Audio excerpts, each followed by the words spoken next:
Go for the midnight dares. Go for the game. Go for the hits. Go for the fans. Go for the win. Go to Ocean Casino Resort. Book your trip at theoceanac.com.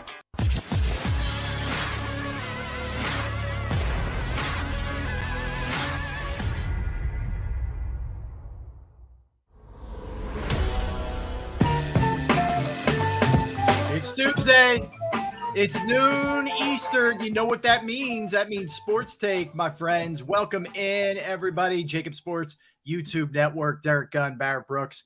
I am Rob Ellis. I got to ask you guys right away, as I just say Tuesday, right?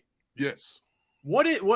Because Monday gets a really bad rap, and deservedly so for a tough day, right? Why?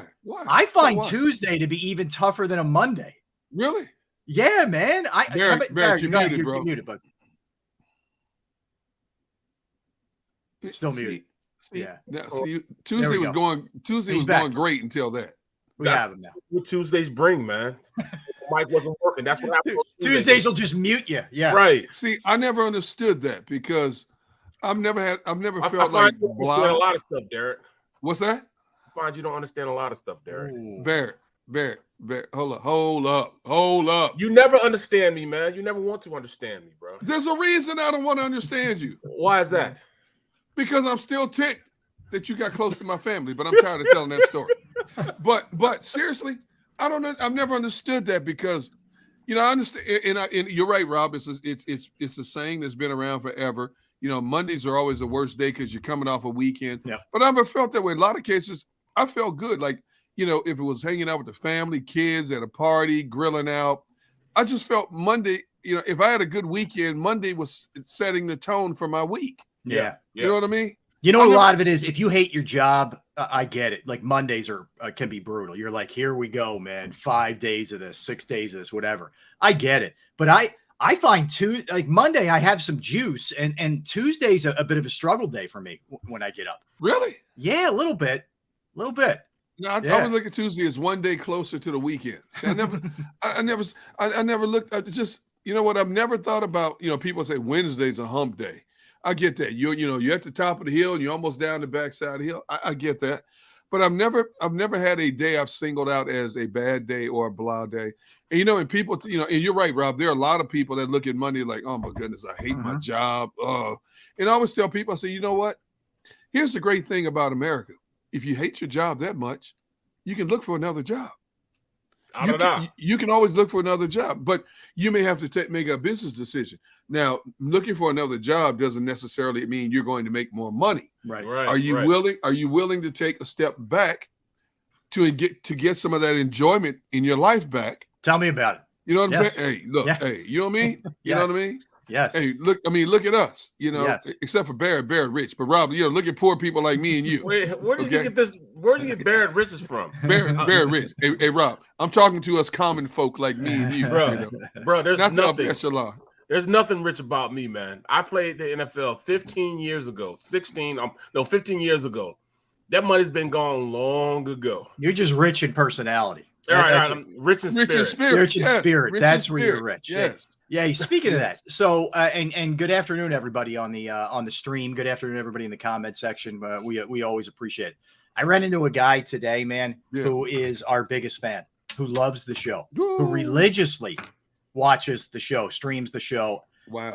Even, but keep this between us, sometimes at work. We won't say anything. This is just between us. Okay. This is just my man, Alan Saunders, who I was getting my wife's car serviced today. You got to see this flat she hit yet. So she hit this pothole yesterday, guys, right? There is a chunk, like literally almost like a squared chunk that's removed out of it's the strangest flat I've ever seen in my life, man. What? Like I walked out last night, so I was running around and she got home. I come out, she's like, just take a look at the flat that I have. I'm like, all right.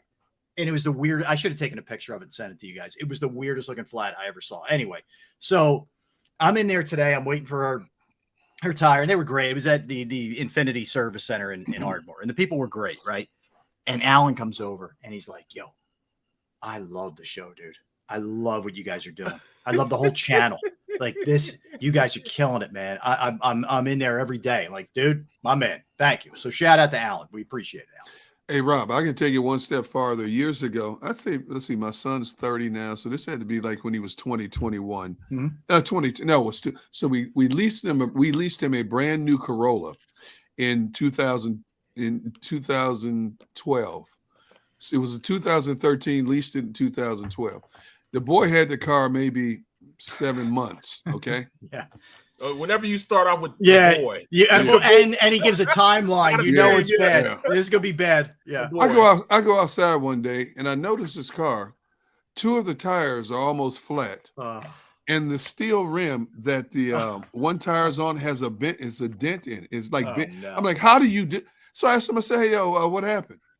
I don't know. I think it hit a pothole. I said, you think you hit a pothole? I took it to the dealer. And the dealer said, this car has been ridden hard, man. What did he do? I said, dude, I don't know. Oh my God. Anytime you hit something hard enough where you bend the what is that? Hey, Bear, what's the technical term? The frame. No, the frame where the wheel goes on the rim. The rim. That's steel, right? That's steel. Yes. It could be aluminum. Aluminum. Cheaper cars now, yeah, for sure. One of them had a dent in the rim. I'm like, what in the world? I had to replace 3 tires. And get a new rim for it. At that time, it was like 7 months. 7 months. My man was going hard. Let me tell you, 7 months. To this day, this very day, he can still not tell us exactly what happened. He doesn't know, which tells me he must have. Yeah. So, but I'm like, and I'm still to this day. He still has a car now, and I'm still thinking every time I look at that car, how in the world do you bend the rim on a car? I see that's rich people problems there, because when you lease a kid a car, rich people problem. That's rich people problems. Leasing a car. Me, I go to Facebook marketplace, and spend about $1,000 on a car. And say, here, now after this, I don't want to hear anything else. Yeah. Okay. Well, I did it out of guilt. Here's why. When we bought the girls' cars, we bought them cars because they were a National Honor Society students and all this stuff. Now, there we go. My son, who is as smart as them, but did just enough to get by through school. Right. I thought I'll call myself going to teach him a lesson, right? So I go to this used car dealer. I buy this car for like $3,500. Okay. I have my mechanic look it over and everything. We say it's okay. So get the car home, and the car was an older car, maybe a 7-8 year old car. Get the car home. He's just happy to have wheels, right? Right. The car stalled a few times. One time he was at Chick-fil-A. The car stalled just as he's about to get his food. People had to help him push out of line because in the line in the drive-thru. In the line, had to push out. Man. So the guilt is building up, right? Yeah, that's rough. That is rough. I'm on Jordan's side on that one. Okay, so here's the kicker. Here's when I know I got duped, and it still bothers me today because I'm usually meticulous at this stuff. So I'm always harping at the kids, do 2 things. Always check your mileage so you know when to get an oil change. Number 2, and always keep washer fluid in there. So one day we go outside, we put washer fluid in a container. I'm pouring the washer fluid, and I hear something like water running like out of a faucet, right? Right out. Yep. We look under the car. The plastic container that you put the fluid in had no bottom into it. How did we miss this?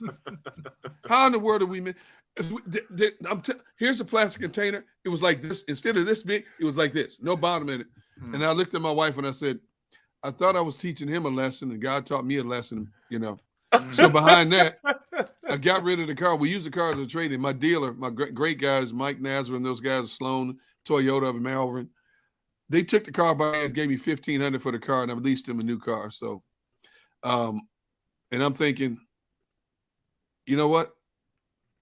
Sometimes you just can't win in life. Yeah, it came back on you. It came back on me, man. So I never had a car. Like we didn't have the money. So my parents wouldn't even let me get a license till I was 17 because the insurance rates were cheaper, at that point. So I would drive. We had one car, and if they weren't going somewhere, going to work, I could get the car. That was the only time I'd ever get the car. Yeah. So, which is fine. I mean, whatever. It is what it was.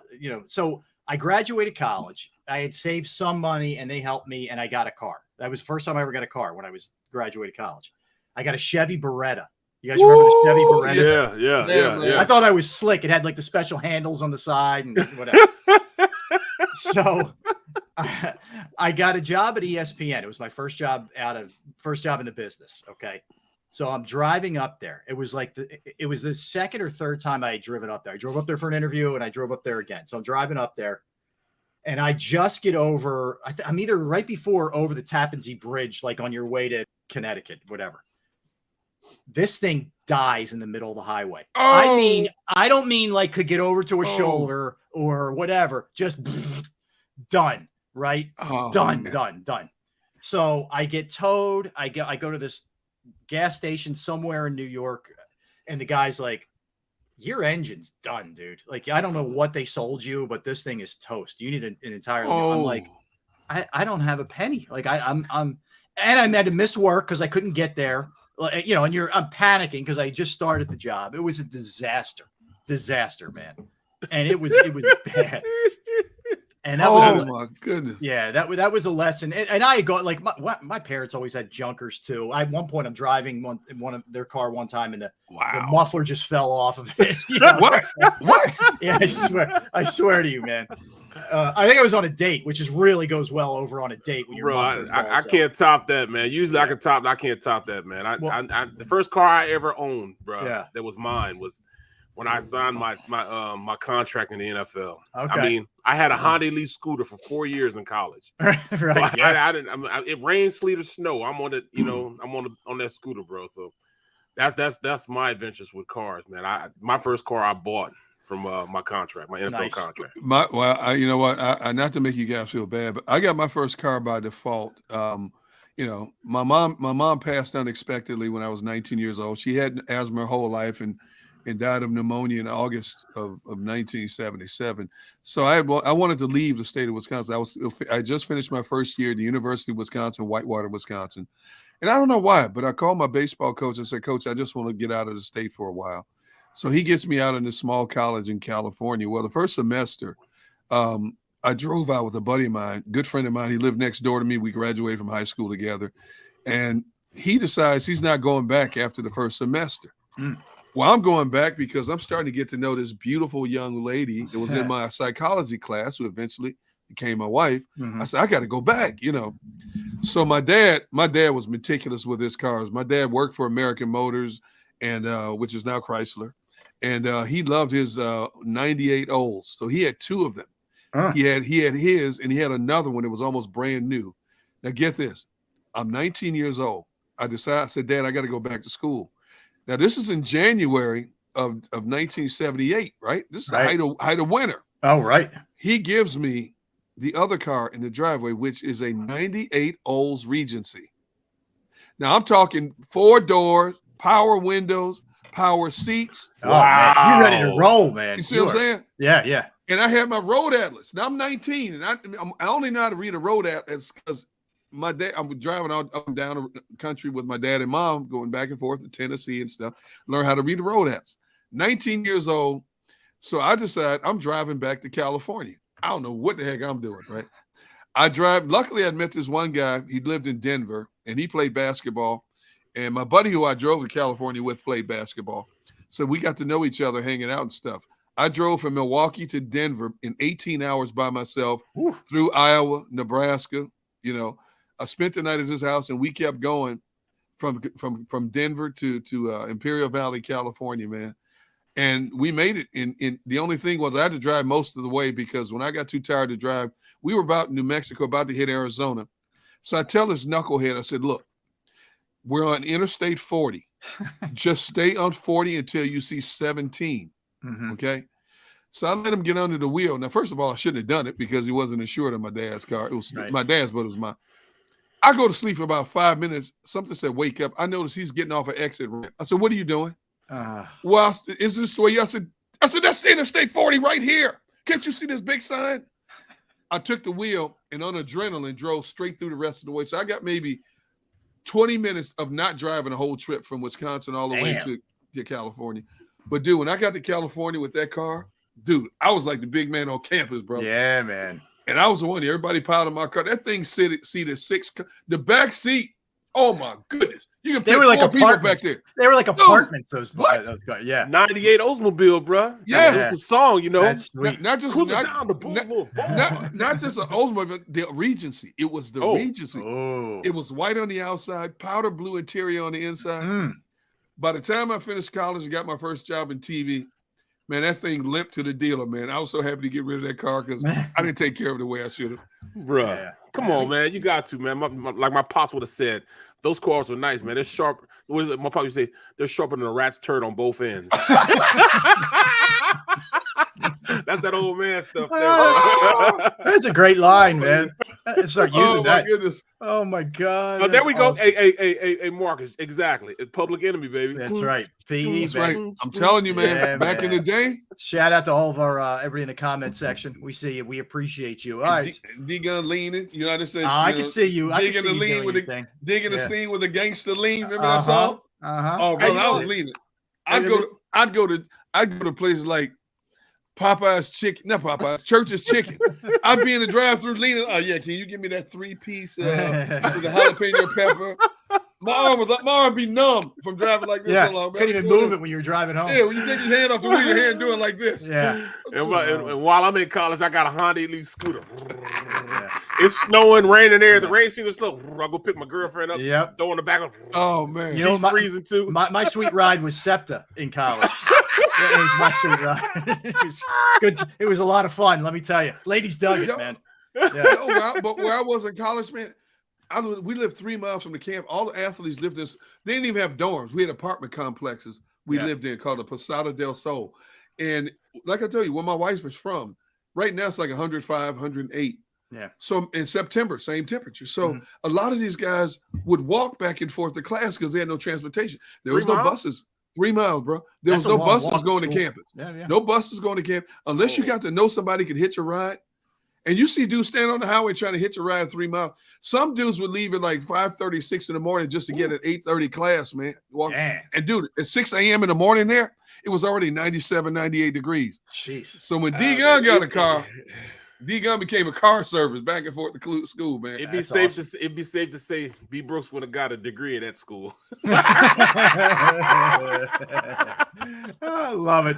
I love it, man. That's honest. Look at the stream. That's a pretty good. Segment right there. I mean, we have to do that, man. What's that? Paul Mancini, top fantasy wide receivers in 2022. That might be a great segment. Ooh. So I'm looking. I like. Let me bring up Paul's list. So I don't like Sammy Watkins at all. I don't either. I know. I don't know with Aaron Rodgers. With Aaron Rodgers, he's hurt all the time. He's always hurt, always limping around, always. But I hear you. I get the Rodgers part. I'm not saying it's crazy, Paul or Derek, but he worries me. I like Waddle a lot, man. I think Devontae's going to have a match. I think Olave is going to be really good, but he is a rookie. Just keep that in mind. But I do like Olave a lot. Sutton's been hurt too. Yeah, right? Yeah. He worries He's always me a hurt, man. The stud is the last one. St. Brown is a beast. Yeah. He's a beast, dude. He is going to have he already had a really good year. He's going to have a breakout year this year. Yeah, man. Absolutely. Yeah. So for fantasy purposes, remember that, folks. St. Brown is a monster. I know his brother's on the Packers. He's better than his brother. He's a stud. All right. So a couple things. Let's hit some headlines, guys, around Philadelphia sports here. So a couple odds and ends. We get some weird stuff we're going to get to today. It's going to be fun, I think.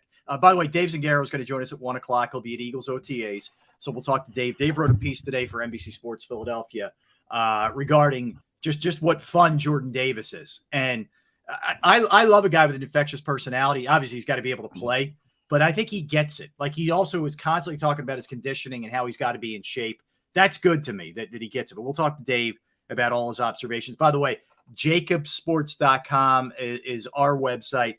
Unbelievable stuff on there about the Eagles, links to our show, all those kind of things. So go to JAKIBsports.com. So we'll talk to Dave.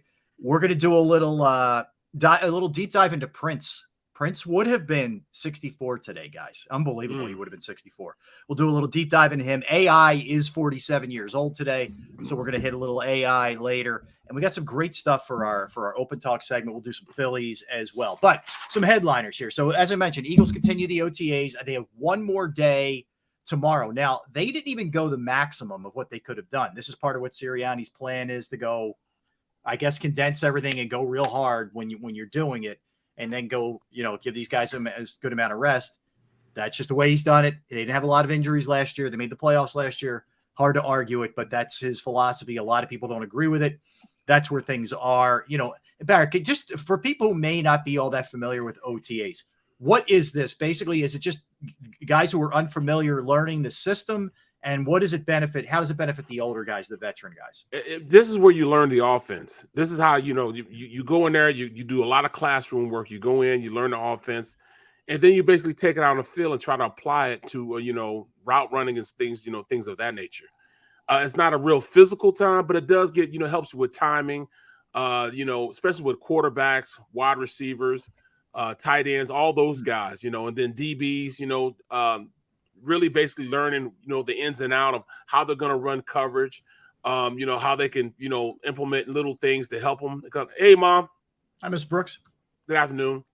Like if it's cover 2 and you on a vertical or cover 2, you got to make sure if you're the cornerback, you got to ride that wide receiver up, and you have him. It's almost like turning into man-to-man over the top. You know what I'm saying? So you have him once he goes into your area and he keeps going, in a vertical route.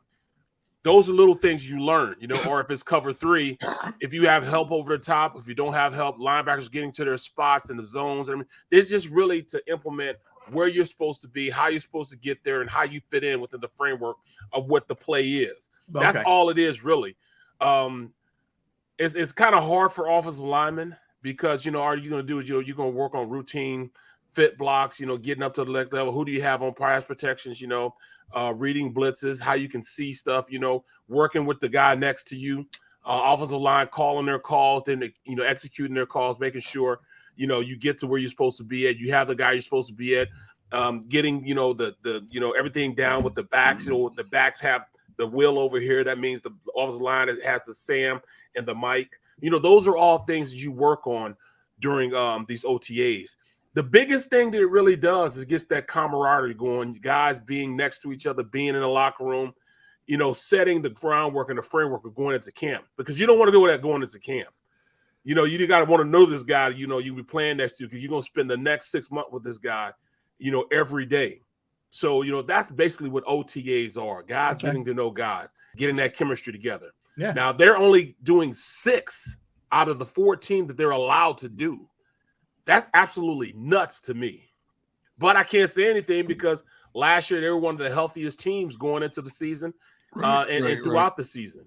Yeah, they got some big guys like, Brandon Graham. But, I mean, for the most part, they were more healthy they've been the past 5 years. Okay. True. And that's the part, like, I keep getting back to, as much as I think it goes against some of the, certainly you, Barrett, with the amount of, 2-a-days, 3-a-days, all the craziness. Right. It's got to go against everything your core beliefs are. But if it worked last year, I'm willing to give it the benefit of the doubt to see how it goes this year, because he took that. You guys, we talked about it just individually before we were even doing the show. Like, do you believe how short these training camp practices? Crazy. I couldn't believe it. Right. But these OTAs are only 55 minutes. That's crazy. It's fast. Hey, look. And Barrett, you're going to be down there tomorrow. In fact, I'll be there tomorrow. Yeah, guys, I'll be there tomorrow. We'll get a report from Barrett tomorrow. I don't care if they practice at all. If they win and stay healthy, hey, do what you do. Same. That's where I'm at. I'm willing. Like I said, hey man, I saw it last year and it worked. So let's see how it goes this year. Yeah. So OTAs for the Eagles continue. Phillies are in Milwaukee tonight. We'll get to the Phillies in a little bit, but Phillies are in Milwaukee tonight. Start of a 3-game set. I've said this to you guys a million times. I'm going to say it one more time. They haven't been able to carry stuff over the whole year. It seems like a good series is always followed up by a dud, man. This is where we need to start seeing it. If you really have turned over a new leaf with the new manager and all that, then show it to me now in Milwaukee, because you're coming off about as high a high as you can get from that entire series and the way Sunday ended with the Harper Jack and then the Stott, game winner. You've got to carry this thing over tonight. And you could be catching Milwaukee at the right time because the Brewers have lost 3 in a row. They just lost the last 3 straight to the Padres. So you might be catching it. As you talked about yesterday, you're going to miss 2 of the Brewers' top pitchers in this series. So you caught Los Angeles at the right time. There's no team reeling more right now in baseball than the Angels. Yeah. And who knows? Maybe you catch, Brewers, maybe all the bad luck they were having early on, maybe now that luck is changing a little bit. But Rob, let me ask you this. Yeah. Is there anybody else you need to be fired on the Phillies? I mean, since you got Girardi fired, is there anybody else you want fired right now that we can get this out of your system? Just on the Phillies or just in general? No, just on the Phillies. It's just Phillies. Is there anybody else that you want fired? Right now, I'm okay. Yeah, now. Okay, just checking. I don't. The jury's out for me on the pitching coach, but here we go. I'm just saying. We'll see. Well, yeah. Let me ask you this. This then, since we're talking about pitching. Does Sir Anthony become your closer now? Does that change? He would close. Or Hand? I would hand would set up. Sir Anthony would close. What are you going to do with Evil Knievel? Right now, Evil's in middle relief. I'd rather have him gutter jumping over, school buses than closing games for the Phillies. I'm sure our younger audience like, who are they talking about? Yeah. Just Google Evil Knievel. You'll know what we're talking. I loved Evil Knievel when I was a kid. I did too. I thought he was the greatest. It was must-see TV whenever he came on. It was. He's jumping over the Grand Canyon. I'm like, what? Yeah. What is this guy doing? And the setup, man. It was awesome. It was like an hour setup. And then it takes 2 seconds for the man to jump. Yeah. Barrett, you know what it was? It was like the original pregame shows before they blew up now. It was like you and Ray Diddy and Seth out there. Right. I don't know if he's going to be able to get over Snake River Mountain or whatever he was jumping that day. But it was, and he'd come out in his jumpsuit, strutting out of somewhere. Looking like a poor man's Elvis. Cigarette going. So tight, oh, man. It was super tight. If he sneezed, the thing was going to split in half, right? And then you get on his motorcycle, rev it up, and you're all like, there we go, man. He's going to do it this time. Bro, that's when I first got the love for motorcycles, man. That's when I first saw motorcycles really in the capacity of, all right, I want a motorcycle. I wasn't trying to jump it. Like, I wasn't that kid. Like, all my boys, they had the dirt bikes, and they wanted to jump ramps and stuff. They jumping ramps and stuff. Yeah. Big B was never that guy.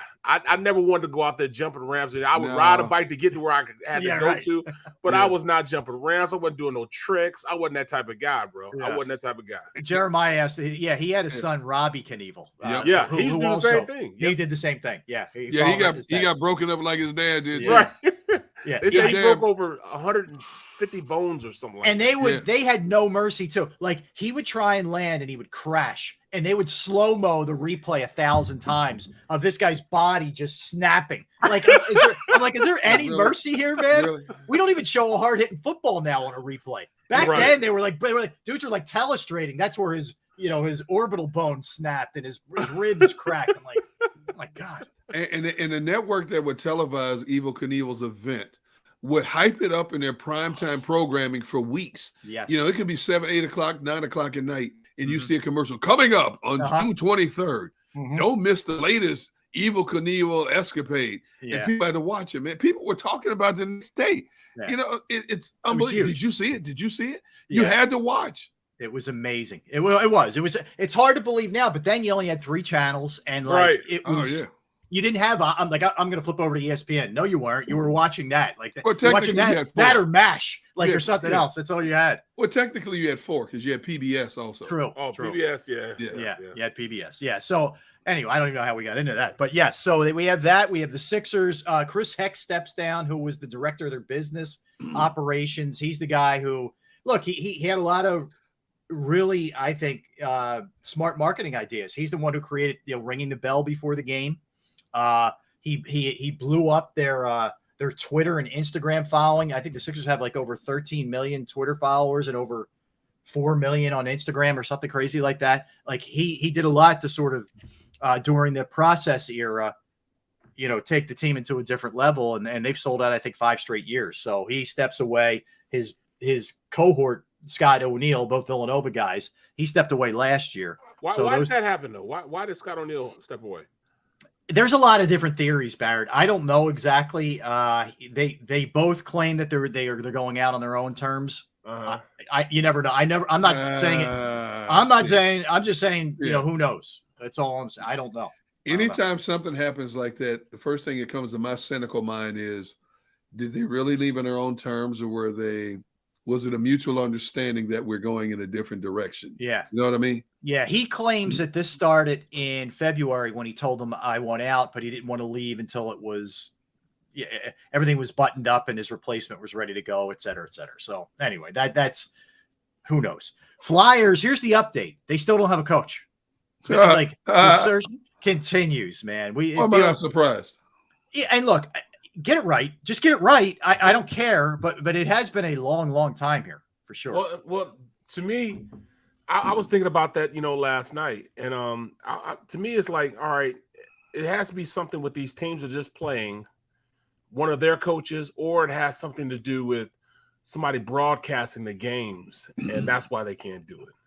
So maybe it's a coach from one of those two segments. It could be, or one of the teams. Like last night, Edmonton got eliminated. If they like one of their assistant coaches, something like that, right. Very, very possible, right? I don't know. I mean, again, you clearly haven't gotten it right for a while here, so get it right. Take your time, get it right, whatever the case may be. See, to me, it's if they approach me about a job like that, the first thing I'm thinking is, do I want this on my resume? This could hurt me. This could hurt me down the road in terms of possibly getting another head coaching job, because this team, when you talk about a team that's on the scrap heap, devoid of talent, not much in their farm systems, you don't have much to trade to get better. I would have to think long and hard about taking this job, because obviously you go in thinking, all right, we're going to give it our all, but we're going to still be at the bottom of the barrel when it's all said and done. I mean, think about it. They don't have much trade bait. They don't have guys ready in their farm system. How are they going to get better quick? They can't. No, you're right. I mean, I think you're either looking at a young up and comer who wants to be a head coach, at this point to be his first gig, or retread, for lack of a better word, a John Tortorella guy who's been around a long time, who still wants to do it, who wants to get back in the action.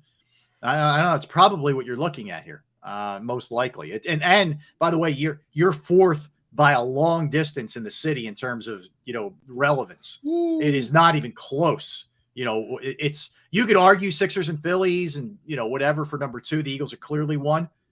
Flyers are 4 by a wide margin, man, by a wide margin. And if it was up to me, if it was me, and the only options I had was to take the Flyers job or coach in the AHL, I'm taking the AHL job real quick. That's rough. I'm taking the AHL job. I'm done. It's rough on these streets. All right, save a little bit of that, because when we come back, we're going to dive into all 4 teams: Eagles, Sixers, Phillies, Flyers, and we're going to get the state of Philadelphia sports and kind of where they are, whether it's good, whether it's bad, what the future looks like, how we got here, the whole 9. We're going to dig into all those things when we return. All right, so he's Derek Gunn. He's Barrett Brooks. I'm Rob Ellis. Don't go anywhere. We see you on the stream. Smash that like button. We are Sports Take, JAKIB Sports YouTube Network. All right, let me tell you about Station Tap Catering, because this time of year, they are the solution for a lot of your issues. You don't feel like cooking, right? You don't feel like preparing and everything that goes into it. You don't feel like paying crazy prices, and you want really good food. Station Tap Catering is your place. I've gotten their catering. I've gotten it to my house. I've been at parties where Station Tap Catering's been there, and the food's phenomenal. You name it. And they have a great wide variety. Stuff the kids like, the chicken fingers, chicken tenders, the fries, the adults with the salads and the pasta, the wraps. If you're looking to go healthy, they have unreal salads. You name it across the board. Station Tap Catering will impress. Trust me when I tell you that. And they have been in the food service industry, food prep industry now for a half a century, 50 years. Station Tap Catering, delicious food, private events, corporate functions, individual packaged meals. They have an unbelievable spot that if you need to have a little banquet for your team or whatever the case may be, that's the place you want to go. Newly renovated. It's unbelievable. Give them a call, 484-469-3222. That's 484-469-3222. Or go stationtapcatering.com. That's stationtapcatering.com.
field of life, First Trust Bank is there for you.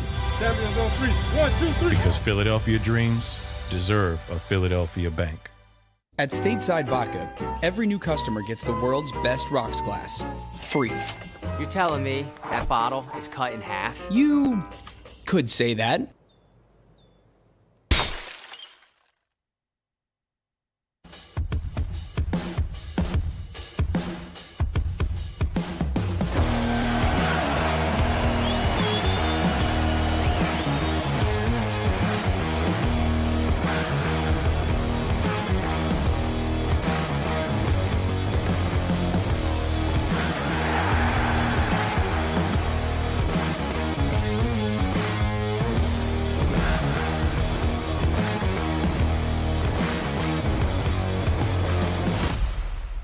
At Action News, we cherish every moment, and it's our profound responsibility to bring you closer to your world. Never miss a moment. Trust the people at Action News. All right, did you know I was the Mommy Slam Dunk Champion? Really? Yes, really, don't sound so surprised. Let's see it. Oh, you're ready. All right, here we go. Let's hear the crowd. So go to right, go to left, fake a mom. Mama, go up, She did it. Again? You can't avoid gravity, but United Healthcare can help you avoid financial surprises by helping you compare costs and doctor quality ratings. United Healthcare. Uh-huh. Go for the midnight dares. Go for the game. Go for the hits. Go for the fans. Go for the win. Go to Ocean Casino Resort. Book your trip at theoceanac.com.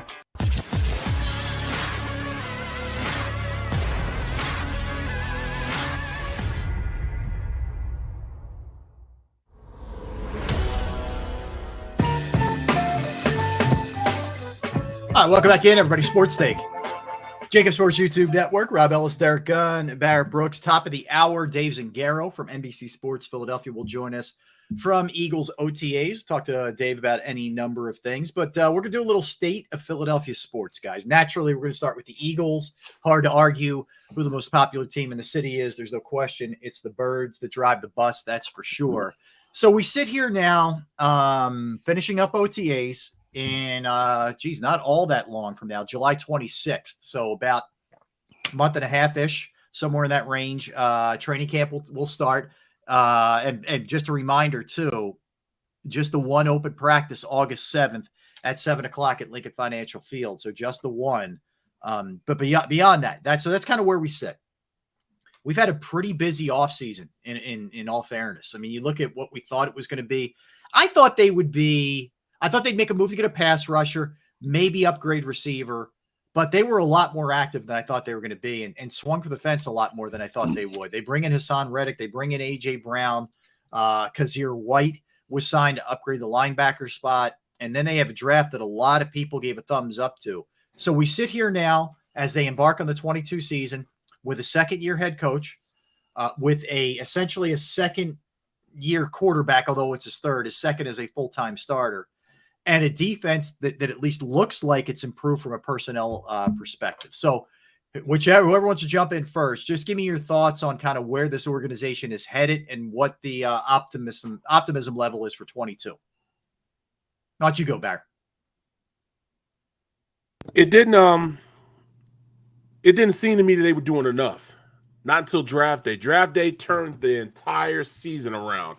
In fact, I don't think that they would have been that aggressive after the draft if it wasn't for acquiring A.J. Brown.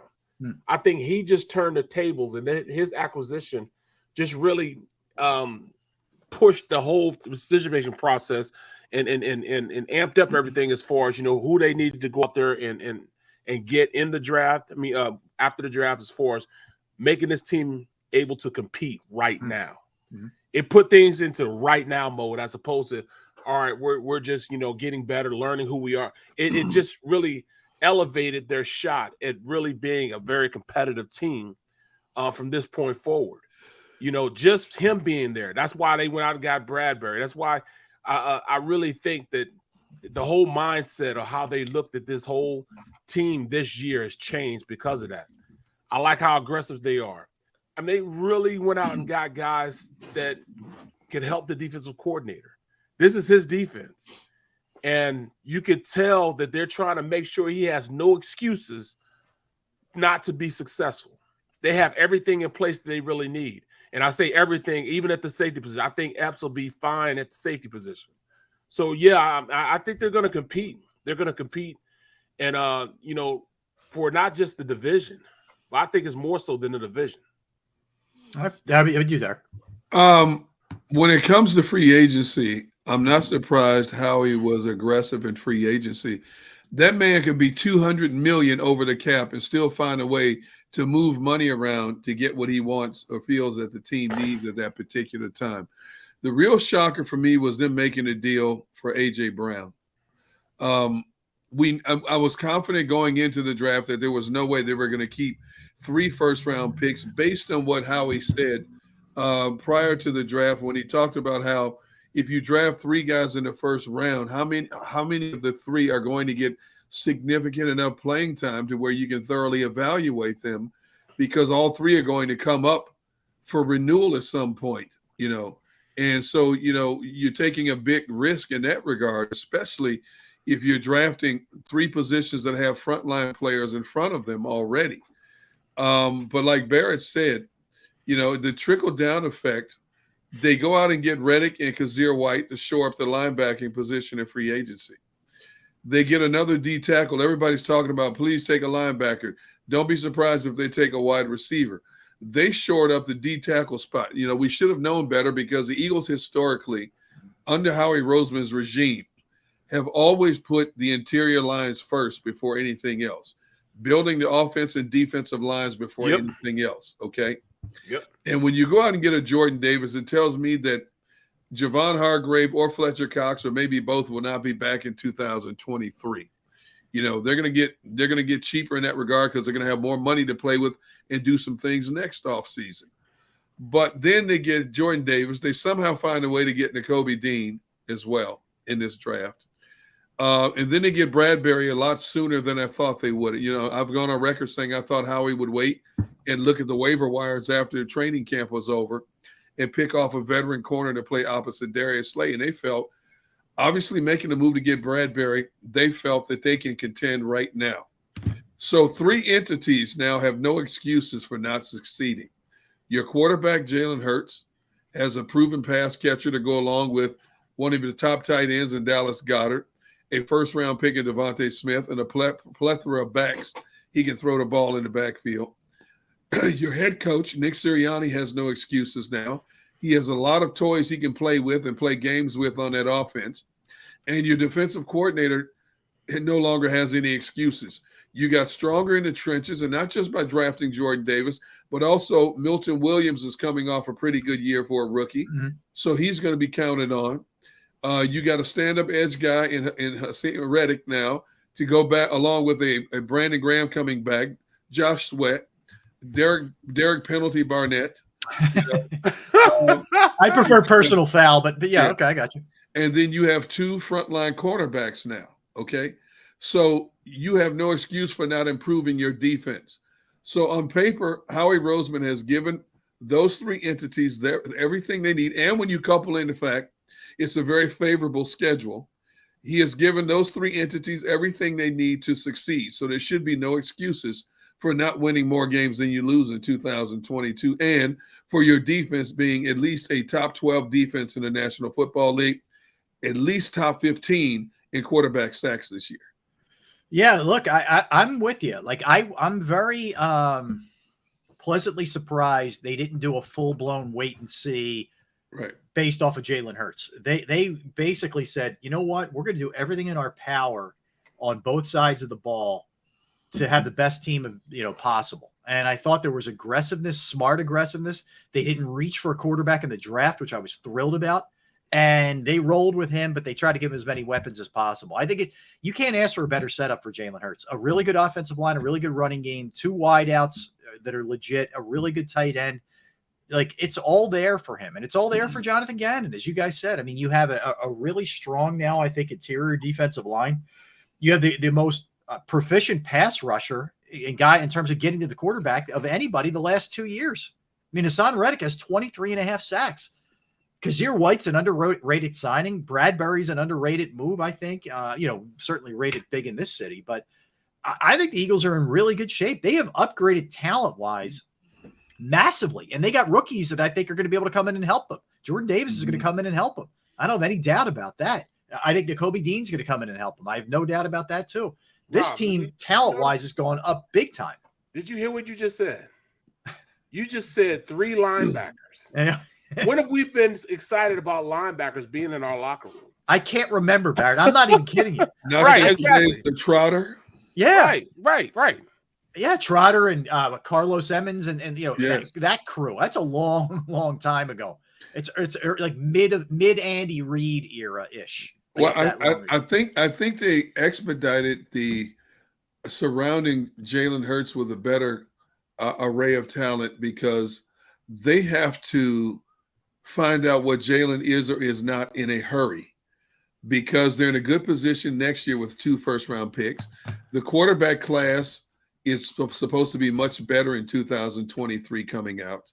So they need to know what Jalen Hurts is or isn't. They got a sample of it in 2022. Mm-hmm. Now he's in the second year of the same system. Now you have a proven 1,000-yard receiver to go along with your first-round draft pick, tight end, so on and so forth. They need to know what Jalen Hurts is right now. Well, I think we're past that knowing what Jalen Hurts is. I think I don't. Well, they know that they can win with him.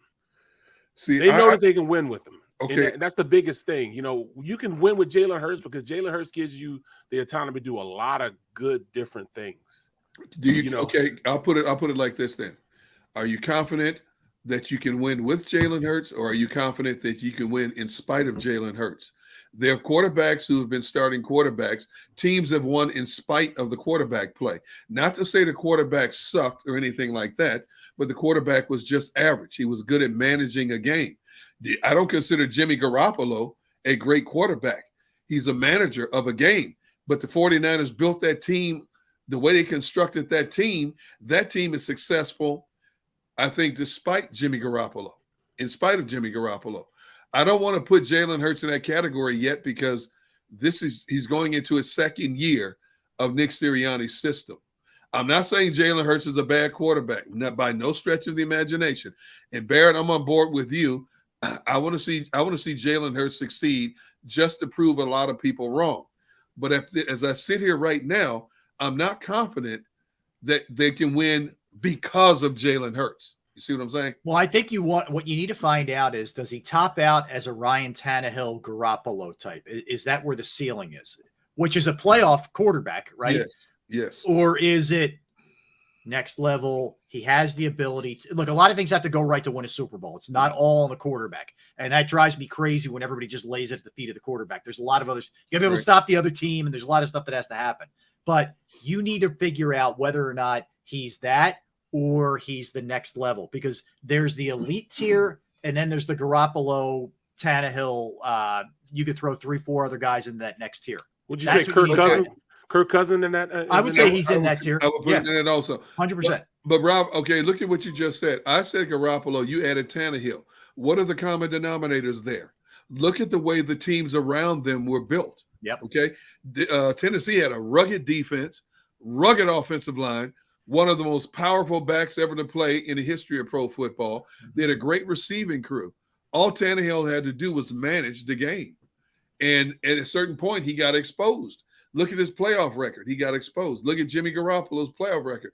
He was 5-2 in the playoffs, but Jimmy Garoppolo has always come up small in big game situations, okay? Mm-hmm.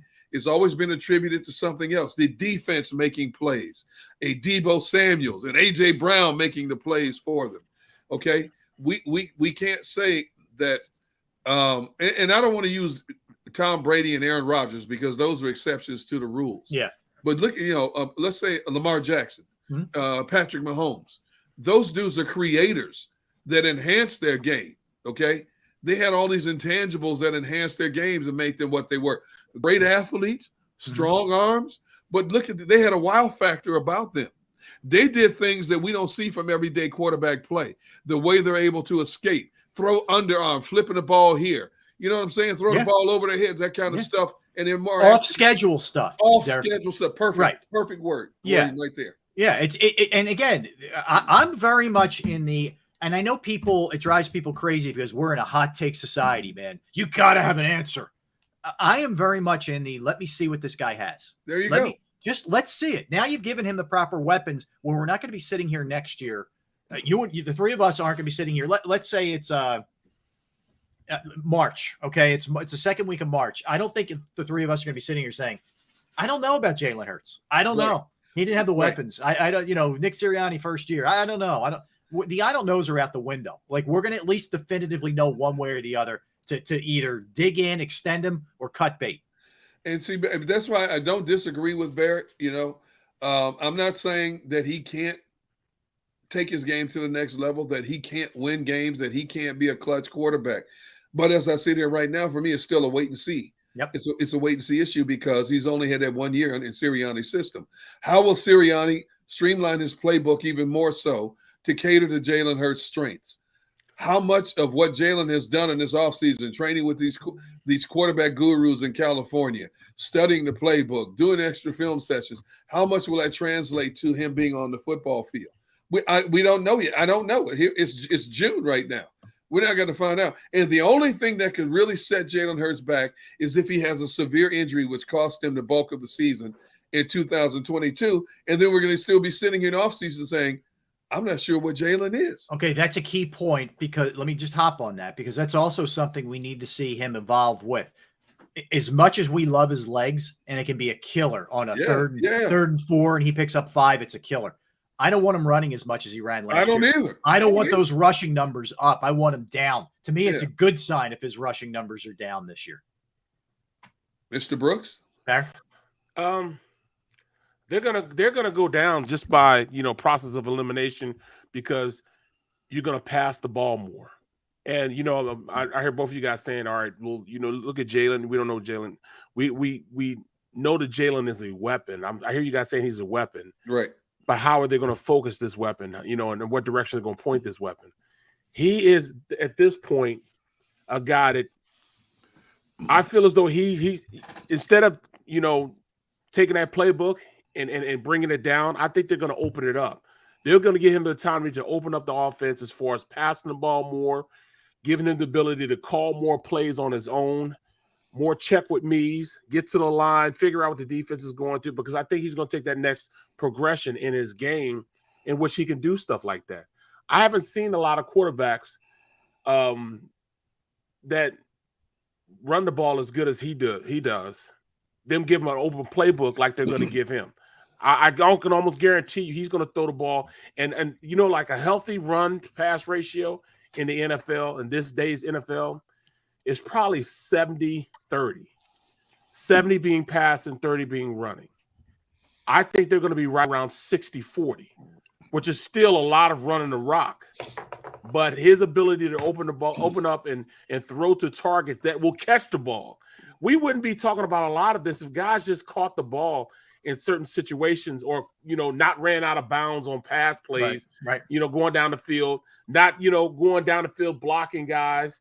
There were so many circumstances. I understand, just like in the last game they played in the playoff game, there were a lot of guys open, running around. But hey, it was everybody's first playoff game that his first playoff game, Smith's player's first playoff game that they were taking part in. So a lot of those guys were young and just getting into it. Plus, we were playing against a pretty good defense. But look how many plays in which Jalen Reagor dropped.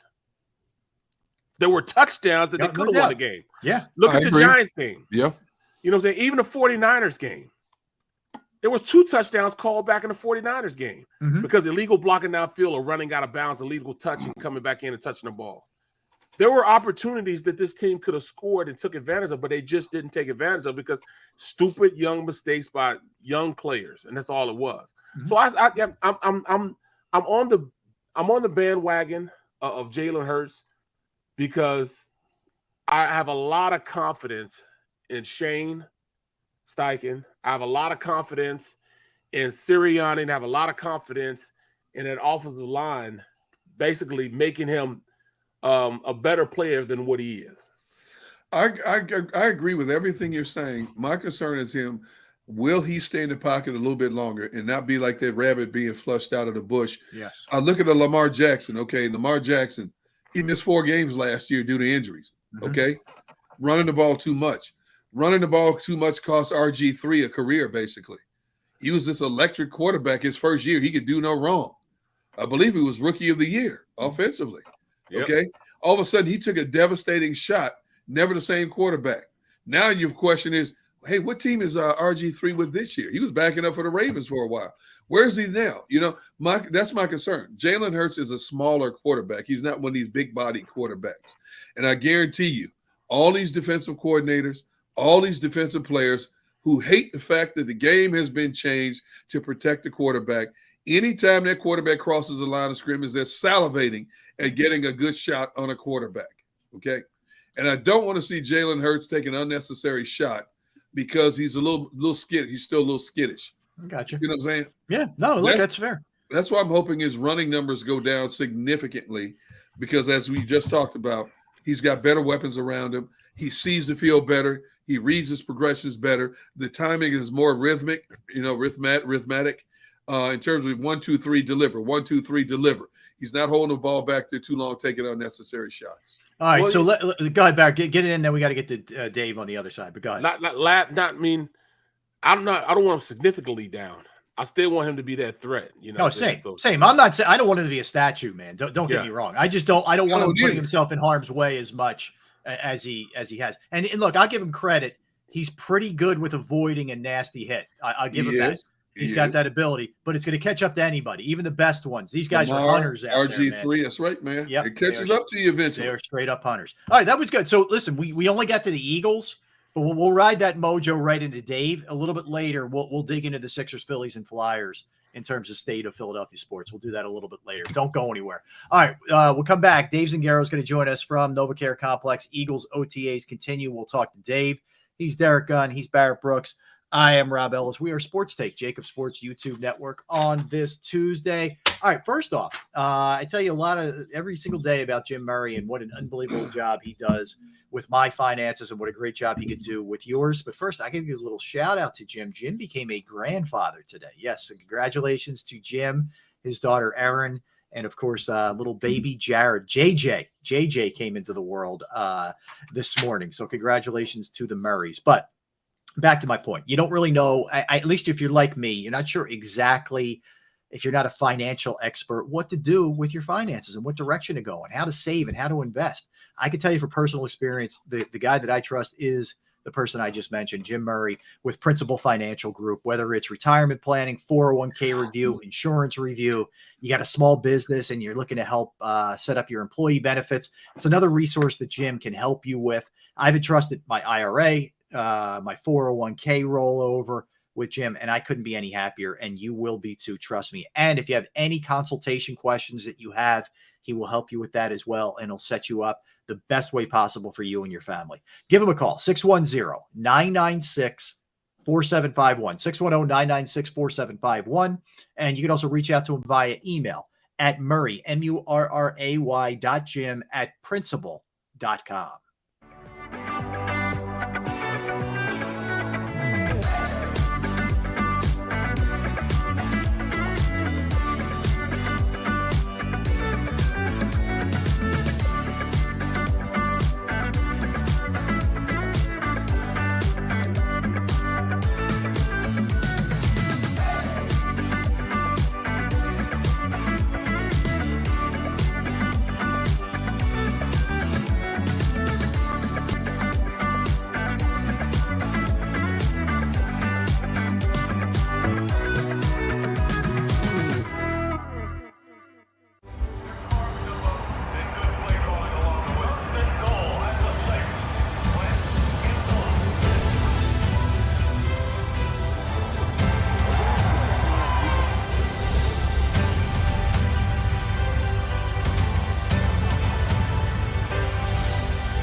Field of life, First Trust Bank is there for you.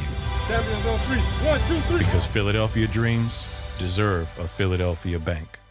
At Stateside Vodka, every new customer gets the world's best rocks glass, free. You're telling me that bottle is cut in half? You could say that.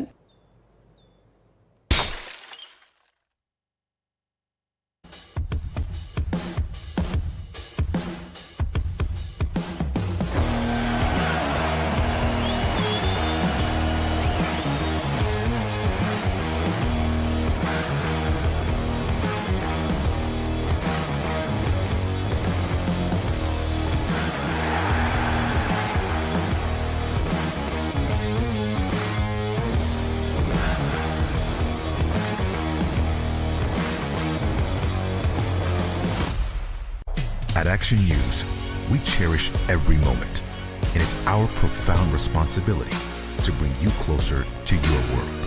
Never miss a moment. Trust the people at Action News. All right, did you know I was the mommy slam dunk champion? Really? Yes, really, don't sound so surprised. Let's see it. Oh, you're ready. All right, here we go. Let's hear the crowd.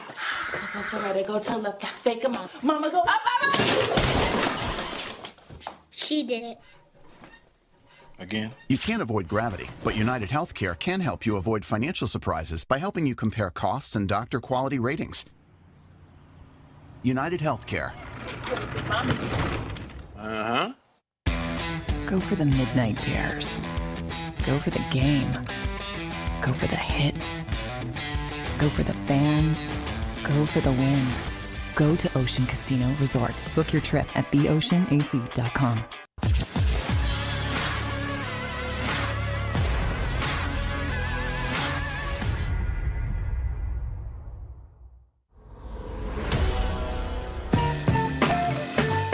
What's up, everybody? Welcome back in.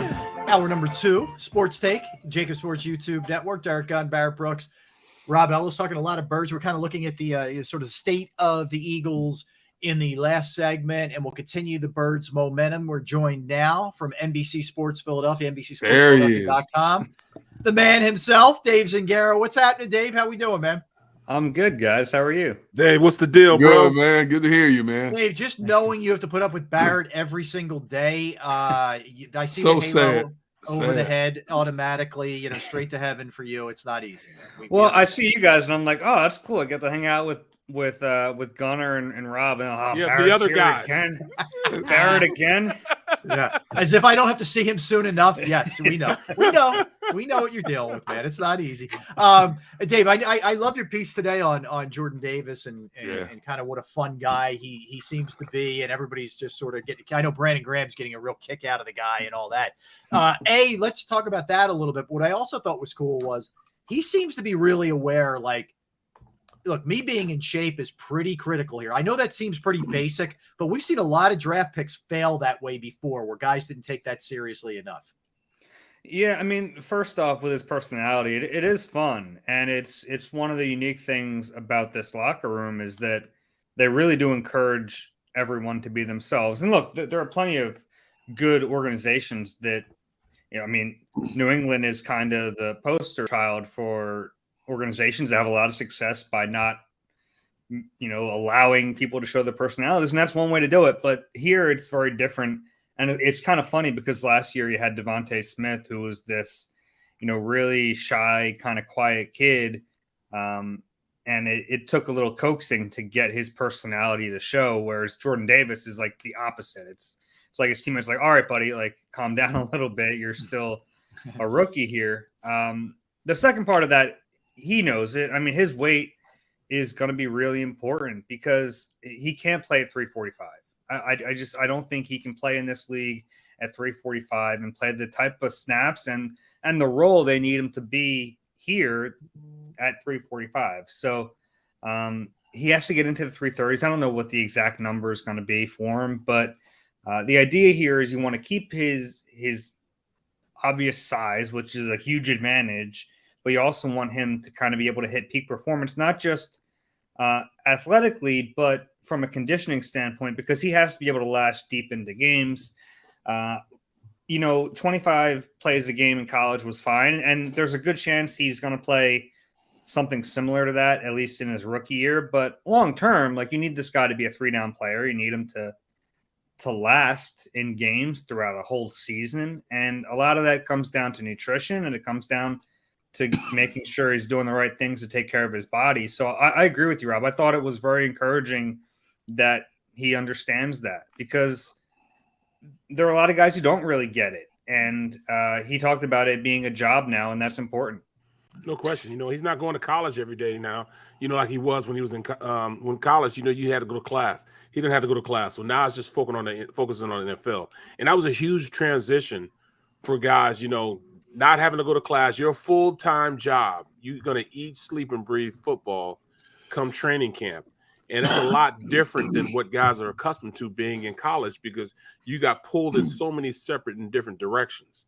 Now it's just, all right, you're a football player playing football on a football field 24/7. You have to work like that in order to be successful, because if you're not, somebody else is.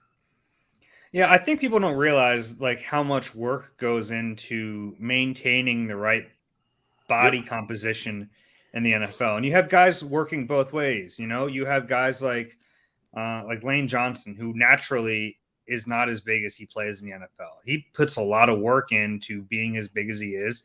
And he's going to be one of those guys when his playing career is over, you're going to see him in a couple of years and go, where's the rest of them? He's going to slim down quite a bit. And there are other guys like Jordan Davis who are just naturally bigger, and the struggle is keeping that weight off. So it's Welcome to my job. world. It's my world.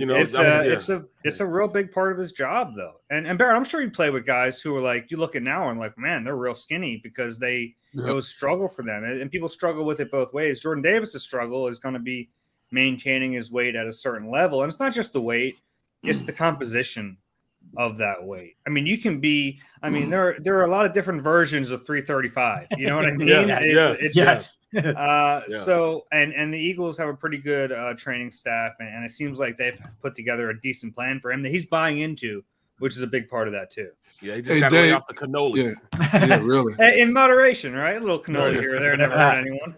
Hey, Dave, from a journalistic standpoint, how frustrating is it to have such a limited access to players to fully critique what you're looking at on the practice field, the way they've shortened things up so much? Yeah, it's frustrating. I really like OTAs, and I think, look, at times they can get overblown, because it's like the only thing in front of us, and now you're putting a lot of stock into these practices in shorts. They're not even touching each other. You know what I mean? Like it's not football, but there are certain things to gain from it that we're missing. Honestly, the part of OTAs I miss the most are just being around the new players and like getting to know them on a personal level. It's one thing because I think, the OTA practices themselves, while they have value, when they're the only thing going on, it gets overblown. I mean, like you're not going to win the Super Bowl in May. It's just, that's not the way it works. So I think sometimes that stuff gets a little taken out of context, and I'm guilty of it too, because we get excited. It's our first glimpse at football, and we're like, oh, Jalen Hurts hit a seam route today, and you get a little carried away. But I miss it. The Eagles are going really light here, and like overall, I get what they're doing, and they probably feel pretty vindicated after last year, because they had a lot of success, and they didn't have a mandatory minicamp. They really lightened OTAs. They had pretty short practices in training camp. Then they went out and had a really good season.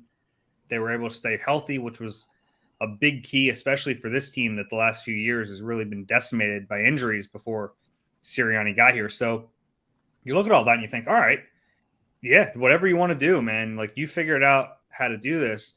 And then you look at this and you go, man, they're not having the mandatory minicamp. They're one of two teams in the league that's not having the mandatory minicamp. The other one went to the Super Bowl, Cincinnati Bengals.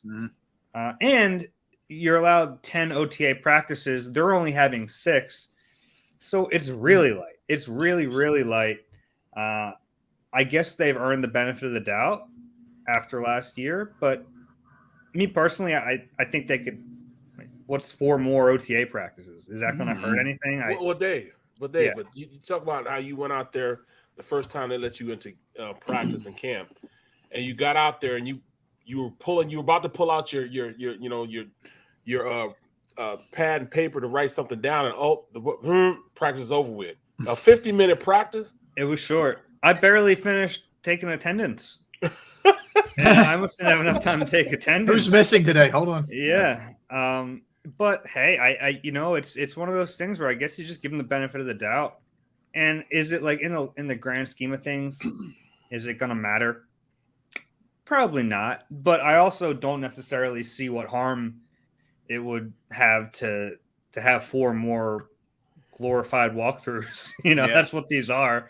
They're not allowed to even, there's clearly no contact, and the Eagles are not even going 11 on 11. So it's all just 7-on-7 drills. This is, it's fun to watch, but it's not football. Dave, how about last week? I felt like he sort of did it casually, or maybe, who knows, it was calculated.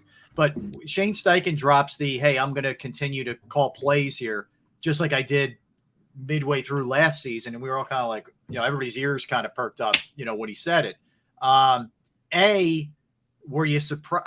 I just feel like did we know this last year? Did we just not make a big deal out of it? Like, where do you fall on this? Because I thought it was interesting, at least, because I assumed it was going to be Sirianni.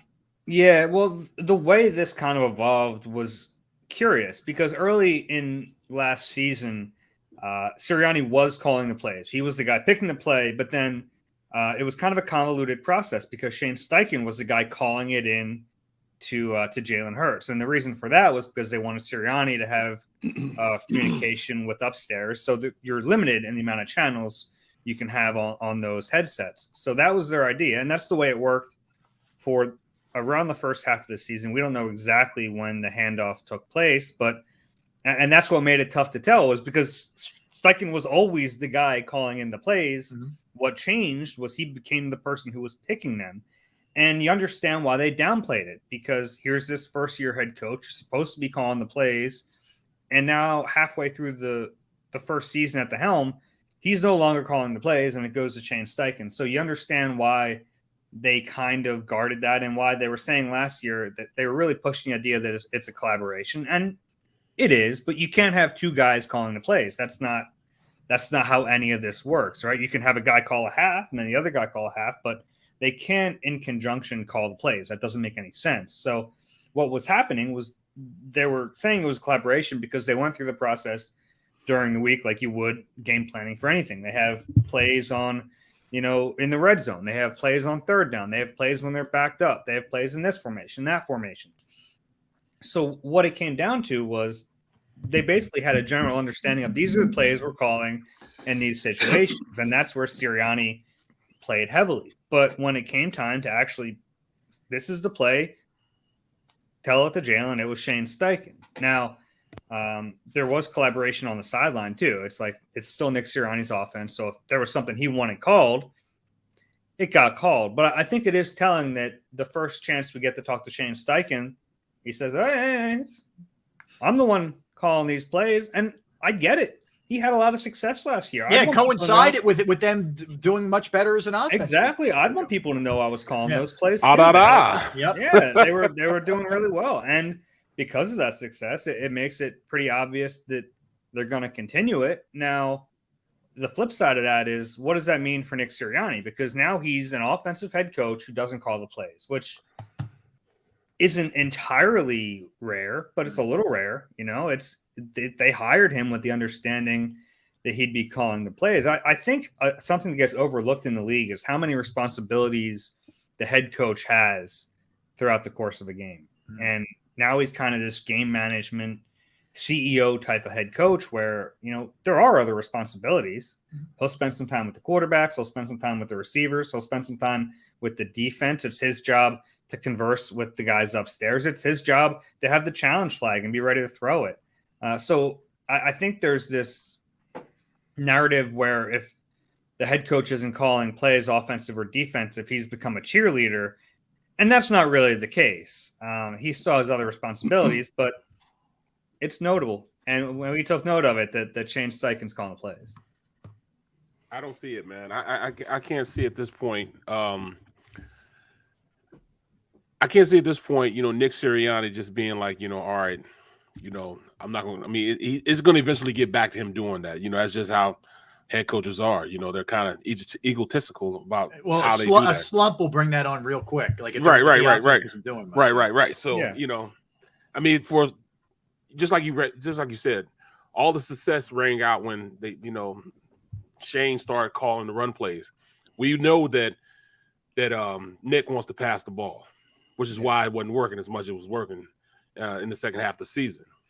How much more do you think Shane is going to get into passing the ball, knowing that he had so much success running the ball late in the season? Yeah, it's a good question. I mean, I think the entire staff realizes they can't be as run heavy this year as they were last year. It's just not tenable. Look, you can have success in the NFL being a run first team, but it's a harder path. It's a much harder path. Really, the only two teams last year that had the level of success the Eagles had, it was the Eagles and it was the Tennessee Titans. And it's really hard to duplicate what Tennessee does because they have the best running back in the league. So yeah, you got that monster back there. You can do that. Yeah. And we'll see what happens there if that guy isn't the same. We'll see. He got hurt. He had a pretty serious injury. I know he came back. I mean, we'll see how quickly that changes when it needs to. So I think they realize that. And you're right, Barrett. I mean, if there's a slump and it's not working, Sirianni would probably take it back. But that's exactly what happened in the opposite. They were in a slump and he handed it off, which I give him credit for. You're right. The coaches have egos. And I think you need that. Honestly, I don't think that's a bad thing. It can get in the way at times, but it definitely will. Yeah. I give Sirianni credit last year because not only did they completely change the complexion of their offense going against what he wanted to do, but he gave up the play call. I mean, those are two really big admissions if you're the head coach saying, all right, well, I'm not the guy calling the plays anymore. And that whole plan we had is out the window. To be frank, I didn't like the plan they had going into last season. It felt like they had the Colts offense with some RPOs, and it didn't feel like they really did enough to build it around the quarterback. We'll see what the offense looks like this year. I don't think it can be the heavy run attack we saw last year, and it certainly can't be the offense they opened last season with. It has to be somewhere in between, and that's really where it comes down to Steichen and Sirianni kind of being on that same page. Dave, give us your take on where you stand with Jalen Hurts right now. We have had such great debates over the past couple of weeks in our views on what we think Jalen Hurts is or is not, where we expect his game to go in year 2 under Sirianni. I want to hear your perspective on what you think Jalen Hurts is or is not, and what do you think he can or cannot do in this offense? Okay. Based on what we saw last year, he is not good enough yet. Mm-hmm. And here's the thing. Everyone you talk to around Jalen Hurts believes that he's going to get better. Mm-hmm. And based on his past, I think that's pretty astute, right? Mm-hmm. He's gotten better every single year. Now, the question is, where's the ceiling? Because there has to be a ceiling. Mm-hmm. And I think it's very fair to assume that he's going to get better in his third year in the NFL, his second year under Sirianni.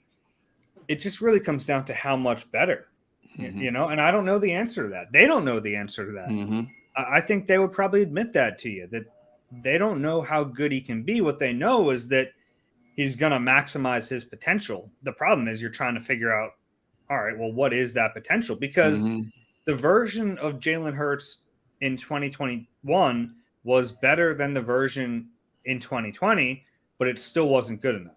It just wasn't. I mean, I don't think you can look at what he did last year and think, yeah, of course he's the franchise quarterback, and that was a weird thing last year. There was this feeling that we definitely know at the end of a full season as a starter whether or not he was the guy. We have no idea after that first full year. And, I mean, there's no guarantee we're going to know after this year either, because I think it's very possible and very likely that he gets better this year, but I don't know what that looks like. I think, I don't want to discount what he did running the football because that matters. He had over 800 yards rushing, 10 touchdowns. He's got to get better as a passer. And it's not just, I think a lot of people point at like the physical side of it. And that's not all it is. I think the biggest thing he lacked last year was the ability to throw with anticipation. You know what I mean? So his accuracy numbers improved, and that was good. But in a weird way, completion percentage doesn't tell the full scope of accuracy to me, because there's a big difference completing a pass where a guy has to stop his momentum and catch it, and then that's an 8-yard gain, and that's okay, as opposed to hitting him in stride and he goes off for a 20-yard gain. There's a big difference in there, and I think that's really, to me, the most important next step for Jalen Hurts is throwing with anticipation, hitting guys in stride, and throwing them open. It's not enough in this league to throw to an open receiver. Sometimes you got to throw a guy open. And a lot of the, people say, does he have the deep ball strength to be a franchise quarterback? I think he has the arm. I don't think his arm is elite. I think he has an adequate arm. I think he has a good enough arm to throw the deep ball. The difference on a lot of these was if the ball's out a half second earlier, he probably completes some of those passes in strides and they go for big touchdowns. So that's where he needs to improve. And we'll see if he can. Dave, of all the offseason acquisition, you could throw draft picks in here as well. Whether it's A.J. Brown, whether it's Hassan, Reddick, Kazir White, again, draft picks, whoever you want. Who do you think has the biggest impact in the 2022 season? It comes down to the two of the guys you just mentioned. It's either Hassan Reddick or it's A.J. Brown. You can make a case either way. I'd lean very, very marginally to Hassan Reddick, just because I think he really is going to be a key cog in getting some pass rush. They really lacked that last year. I know that sacks aren't the end-all, be-all, but they had 29 sacks. I mean, that's pathetic. Second fewest. Yeah, and they also, their disruption numbers are terrible, too, in terms of, like, hits and making a guy alter what he's doing. So, I mean, having him and having him will really change the complexion of the defense. And you can say the same thing about A.J. Brown on the other side. He's going to change the complexion of the offense, which is why, to me, it's a little bit of a toss-up. If I'm making the case for A.J. Brown, it would be, well, he can try to unlock some of the potential in your quarterback to figure out what he really is and to figure out what the head coach and what the play caller really is too. I lean Reddick, but I think one of those two is the right answer. I like what you said, as far as unlocking the quarterback's potential, because there were so many times where plays were there to be made. The ball got there, whether, it was thrown late or whatever, if the ball gets in your hands and you drop it, it's still a drop. There were times we could have won, like we actually have had 3 more victories if it wasn't for drop balls. Yeah. So, that's going from being just in the playoffs to maybe even having some home field advantage just for 3 more wins. And I think that A.J. Brown is that tool to do that. You know what I'm saying? Like it opens up the catch radius and is more forgiving for a quarterback to get the ball to your targets. The respect factor he's going to have with defenses playing off of him is going to open up his ability to go out there and throw to A.J. Brown. How he's going to, have the coverage shaded to him, which is going to make other guys on the team better as pass catchers like Dallas Goedert and Smitty. So just him being there and his presence alone is going to up the numbers. And that's why I think that's why they're going to go out and pass a little more, simply because how the defense respects the guy wearing the number 11 jersey. Yeah, they should. And you look at the receivers going into last season, they're number 1, and Dallas Goedert, you can almost include him in this because he was a major target. But if you're just looking at the receivers that went into last year with Devontae Smith as the clear-cut number 1 as a rookie who had never seen the field in the NFL. Their number 2 was Jalen Reagor. Their number 3 was Quez Watkins, who eventually overtook him for the number 2 spot. Their number 4 receiver was Greg Ward. I mean, now you go to forgive me, who's like a forgotten guy, and look, he's a solid player, but like, there's no playmakers. You need playmakers in that league. And now you go to look this what you year, just said. That's ridiculous. The difference, though, you go to this year. Okay, now A.J. Brown's your number 1. Devontae Smith, with a year under his belt and a pretty good rookie season, is your number 2. Your number 3 is Quez Watkins, who was your number 2 last year. So you bump him down a spot, and he showed that he can be a player in this league. Your number 4 is Zach Pascal, who's had, some decent success in this league. So overall, they're much deeper in that spot. And then you include Dallas Goedert, and you include Miles Sanders and Kenny Gainwell. And all of a sudden you look around and say, okay, now let's see what the quarterback's made of. You can't say that enough, man. You can't say that enough when you're looking at Jalen Reagor as your number 2 wide receiver. And look, I feel like it's gotten to the point almost with Reagor where I feel like we're piling on. At this point, he knows he's not very good. We know he's not very good. We do, right? And it's true. It's true. It's just the situation it is. Yeah. Until he does something, what else is there to say? Right. Yeah, and it's we know what the situation is, and I don't know if he'll ever be able to be a player in this league. We haven't seen evidence that he can, but he doesn't have to be right now on this team. It's not piling on when you're just telling the truth, man. That's all. Yeah. Well, it's I feel like we spent so much time on him, and I think the only reason we need to right now is to prove how much better they are, how much better of a spot they're in. Right. You don't need him. Yeah. He went from being the number 2 to start the season last year. He's the number 5 right now. Yep. Number 5, who's not going to see the field unless someone gets hurt, and that's not great for him. I get that, but it's very good for the team. And, right. It just shows you how far they've come with that position. Hey, Dave, who's your starting right guard as we see it now? Isaac Seumalo. So? It's a really weird case because you can argue that Isaac Seumalo should be the starting right guard. You can argue Isaac Seumalo should be cut and you should save that cap space and put it elsewhere. I like Isaac more than I think most fans do. And I know Jeff Stoutland really likes Isaac Seumalo. Now he hasn't played right guard. He's been a left guard his entire career. Well, he's shown the ability to play other spots. But I think with a full training camp, he's your best bet at the right guard spot. And I know people will say, well, what about Jack Driscoll? And they like Jack Driscoll too. But if you're going to talk about Isaac Seumalo getting hurt, Jack Driscoll's been in the league 2 years. He's been hurt quite a bit. Mm-hmm. Yeah, more times he's been healthy. Mm-hmm. Yeah, so there's some validity to the argument that, well, you just go younger, you cut an aging player who has a high salary, and you go with this young kid who you think has some potential. But they're a better team if Isaac Seumalo is the right guard, and you have Jack Driscoll as a backup everything, pretty much, aside from center. So if I had to guess right now, I think it's Isaac's job, and I think it's going to be his job to lose. I think they're going to put him out there right guard and see how he does. Now, if they feel like the gap between him and Driscoll or Suopeda or whoever else is very minimal, then maybe they change course, but that'd be my guess right now. Dave, last one from me. Will Nakobe Dean be a starter week 1? It's funny because if he's not a starter, he's going to be a starter. You know what I mean? He'll get the bulk of the I snaps. think this kid's going to play a ton. He's just an impressive guy. I think the way I look at it with Nakobe Dean is he's a natural Mike, right? He's just this natural field general.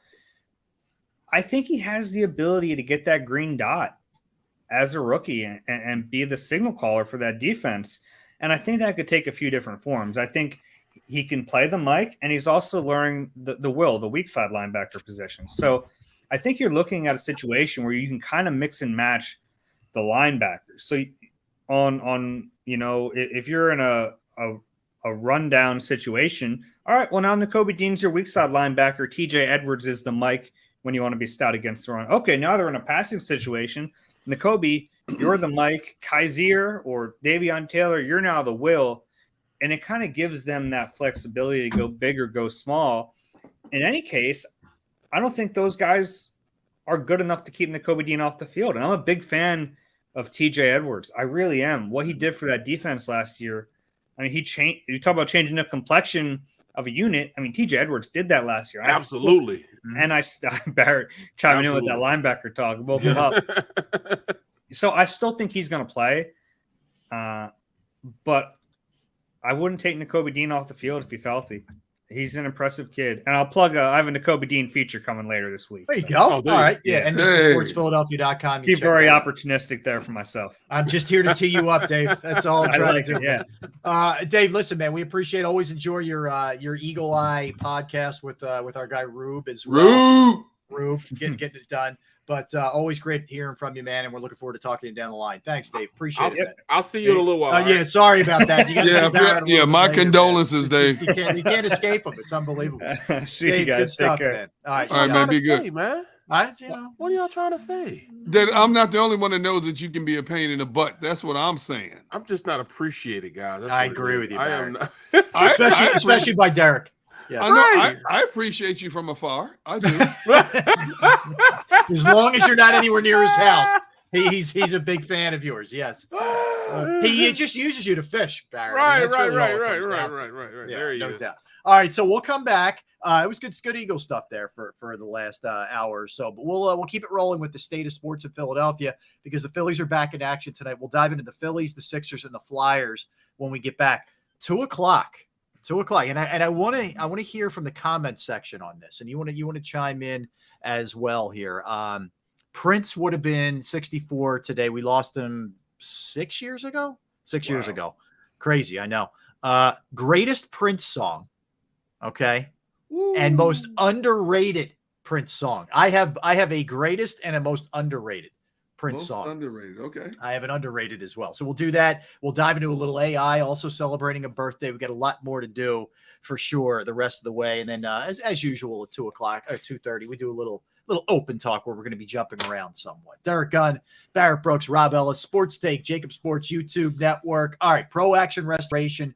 This is key, guys. You get some rain damage, you get some water damage this time of year. We get some crazy storms, all those kind of things. You know that. You know the feeling. It is scary sometimes. You wonder, man, what's going on? Or you maybe get some water in your basement or a leaky roof, whatever the case may be. If you've had that issue and you're not really sure who to turn to, or you just want to avoid that issue going forward, take down this information. Pro Action Restoration is on call 24 hours, 7 days a week. I've gone through it. I experienced water damage at my parents' house. And they were there. They cleaned it up. They were professional. And most important, the price was reasonable. They're very fair. They're licensed, bonded, fully insured, serving the tri-state area for more than 2 decades. Pro Action will work in conjunction with your insurance company as well. Whether it's water, fire, smoke damage, mold remediation, you name it. Trust me, they can handle it. I've seen it up close and personal. Give them a call, 610-623-3760, or you can email them at proactionrestoration.com.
Field of life, First Trust Bank is there for you.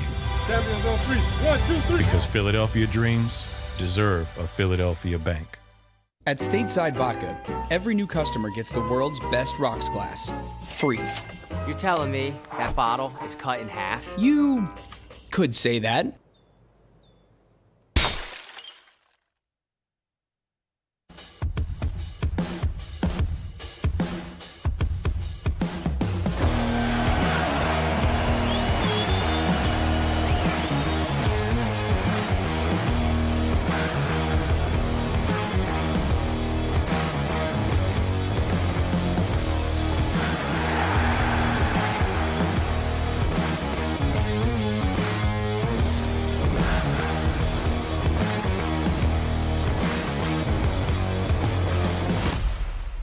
At Action News, we cherish every moment, and it's our profound responsibility to bring you closer to your world.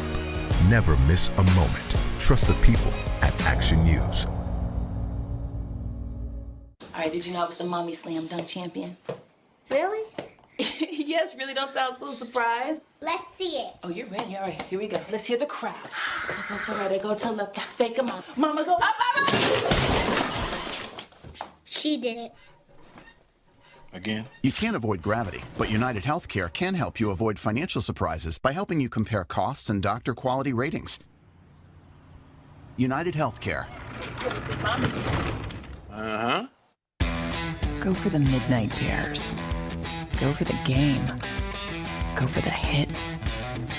Go for the fans. Go for the win. Go to Ocean Casino Resort. Book your trip at theoceanac.com.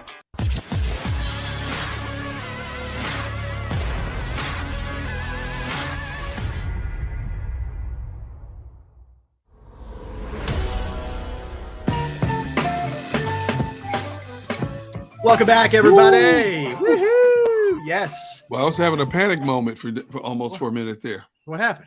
Well, see, during the break here, I ran downstairs. Well, my stomach's rumbling. So you guys, it's amazing you couldn't hear. My stomach was talking in a foreign language like, dar. So I said, I got to get a quick snack, right? Yeah. So I run downstairs to the pantry in the kitchen. And I forgot that my daughter Tina last night rearranged the entire pantry. See, my wife's visiting family on the left coast, and she can't just leave us alone. She got to send us chores to do. So she told me, she said, you need to clean out the freezer in the kitchen and the garage. Okay. So, over the last couple of days, I got that done. And she told Tina, because you buy all these different specialty foods and stuff, you need to rearrange my pantry, because my wife has like baskets for different things like the tomato sauces and stuff. And she has these nice little labels that she made for them. So Tina spent all last night, rearranging the pantry, so I go downstairs. I'm like, I'm looking for these cookies that I hid. Yeah, you have no idea where they are. Open the pantry door. I'm like, oh, heck no. I'm scrambling, brother. I'm like, oh, man, I got a minute, 20. I got a minute. And so I just grabbed some pretzel rods real quick and ran back upstairs. I thought I was late for a minute. Uh-huh. I ran outside on the deck and closed the umbrellas because we're supposed to get some rain and some wind. I'm like, let me get these things. Wow. I didn't even think of it. I noticed them. Because we buy the somewhat cheap ones. Let me just say, and a little wind gust will take those bad boys, and they'll be gone. If you know what I'm saying. So you got to take care of that. You got to batten down the hatches a little bit, fellas. Well, see, today is D-Day in my house because she's coming back home tonight. Right. So we got to get the house back in order, so there's no evidence that. Stuff. So dishes got to be washed, the carpet's got to be vacuumed. I hear you, man. Wait a minute. I know, man. It's scrambling around doing this mess. So if you don't, first thing she walks in is, why is this not done? Uh-huh. Why is that not? You better be ready. It's like you're like a kid when the parents are coming home after cleaning up for the party, man. You better get clean. Yep. You muted, Barrett. You muted. I did absolutely nothing. I just sat right here and waited for you guys to come back. I know you lying. You got a snack somewhere. You got to have snacks. I didn't see it. Is he snacking? I didn't know. I didn't even. By the way, let me see your shirt, Barrett. That looks like a cool shirt. I like that. Grateful Dead. Grateful Dead. Yeah. I like that. That's a cool shirt. I like that. Yeah. I don't know anything. I don't know any songs from Grateful Dead, but I just like the way the t-shirt looked. I like a shirt. That's a strong shirt. What do you got, Gunner? Let me see yours. Well, people are always asking. Sorry, I missed your call. Yep. Oh, of course. There you go. I was on my other line. I like it. I like it, man. I'm giving the Navy lacrosse a little love. Look at you. There you go. Okay. Yeah, my daughter played up at a tournament. It was like the fall. It was back in like November or whatever. And I had to work, but my wife sent me these pictures. They played right on Navy's campus in Annapolis, right on the water. Unbelievable, man. Just beautiful. Yeah, Barry, you do games there. I know. Yeah, it's incredible. Incredible. The sights there. Hey, we're getting some great so far from in the comment section, Marina and Chris and everybody else, Randall, everybody getting involved with some Prince stuff here. We're going to hit the Prince stuff at 2:00, but good choices so far. And we will, we'll debate those and best song. These are fun because everybody's got their way, man. That's the best. I love the passion that people have for guys like Prince and other, great artists or whatever. So we'll get into that.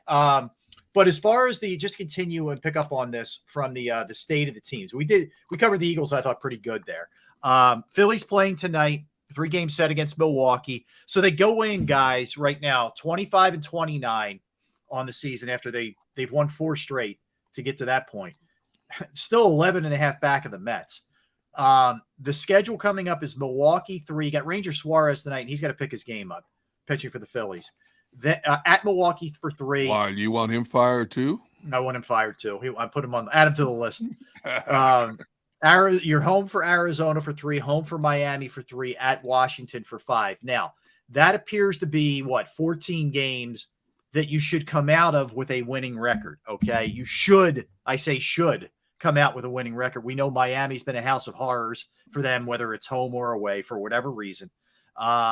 Milwaukee catching them at a pretty decent time, and Washington's not good. As much as the Phillies have struggled, Washington's bad, and you get them for 5. So it's set up. How many times you've heard me say this? It's set up for them to get on a bit of a run here, I think. There you go. Pump the brakes. Pump the brakes, Rob. There I go, getting sucked back in. You can hear the vacuum. You can hear the Hoover right now, sucking me in. Pump the brakes, Rob. Because I like one of Barrett's nominations that he's put on the comment section for that. It would fall into my underrated category. I'm just saying, Barrett, put your mic on. There we go. I promise. I just put that in there. I agree. As I was putting it in there, John Dickerson put. I concur. We'll get into it. I concur, but we'll get into it. So we all know where the Phillies are right now. You got a new manager, and if that didn't serve as a wake up call to the players, I don't know what will. Now's the time. There's no more early. You got to start, building here. You can't make it all up in one series or two, but this is the time to start stringing together series wins for them. The trends that you need to see continue. Obviously, they were built for offense. This team has to keep hitting. Number 1. Number 2, the defense has got to be cleaner than what we've seen this year. And keep playing the young dudes. Keep playing Bryson Stott. Yes. Keep throwing Moniak out there every single day. Bryce Harper himself made mention of that. And I don't think that was a coincidence. I think he was unhappy that Stott and some of the other, there's not that they have a ton of young guys, but those guys weren't playing. And I don't think he liked that. And I think I bet you a lot of the other guys agree with that. It's amazing. Like we said, we what we know of a Bryce Harper is we know he's not one to rock the boat with his comments. He's very well thought out when he speaks. But for him to make that comment after Girardi's gone is so telling, Yep. And you're right. You've got these big boppers making the big monies, but you have to have that infusion of youth as well somewhere. And these young guys, Bohm, Stott, they're showing, they make the mistakes, but so what? That's part of the game. Mm-hmm. But they're also producing in situations. And that's what you need. That's what's going to carry this team, man. No doubt. Not just your starting 9. You got to have guys you can get in there and count on in crucial situations. And the only way to do that is let these kids play, man. And so hopefully now, Thompson, hopefully his mindset is, if you're wearing this jersey, be ready to play at any given moment. And we expect you to produce when you get in there. Amen. Look, well said. So Phillies in Milwaukee tonight, again, starting a 3-game set. They got 2 night games followed by an afternoon game on Thursday. And the way it sets up, I mentioned Suarez goes tonight and he's got up his game. He was so good last year. He's looking at a guy who's kind of come back to earth a little bit, but you have Suarez tonight. And again, you avoid 2 of Milwaukee's better pitchers, just to be clear. In this series, but you get Suarez tonight, Nola tomorrow. Nola's got to be better third time around in the order facing the opponent, and then Eflin, who's coming off one of the better games he's pitched this year, maybe in his career. He was phenomenal. So that's your 3-game set in Milwaukee. All right, let's move on to the Sixers. So we're sitting here right now. If you're a basketball fan, you're watching the NBA Finals. You got Game 3 tomorrow in Boston. And you're watching those teams, you're watching a team like the Heat who beat the Sixers, maybe, some other teams out West, whatever.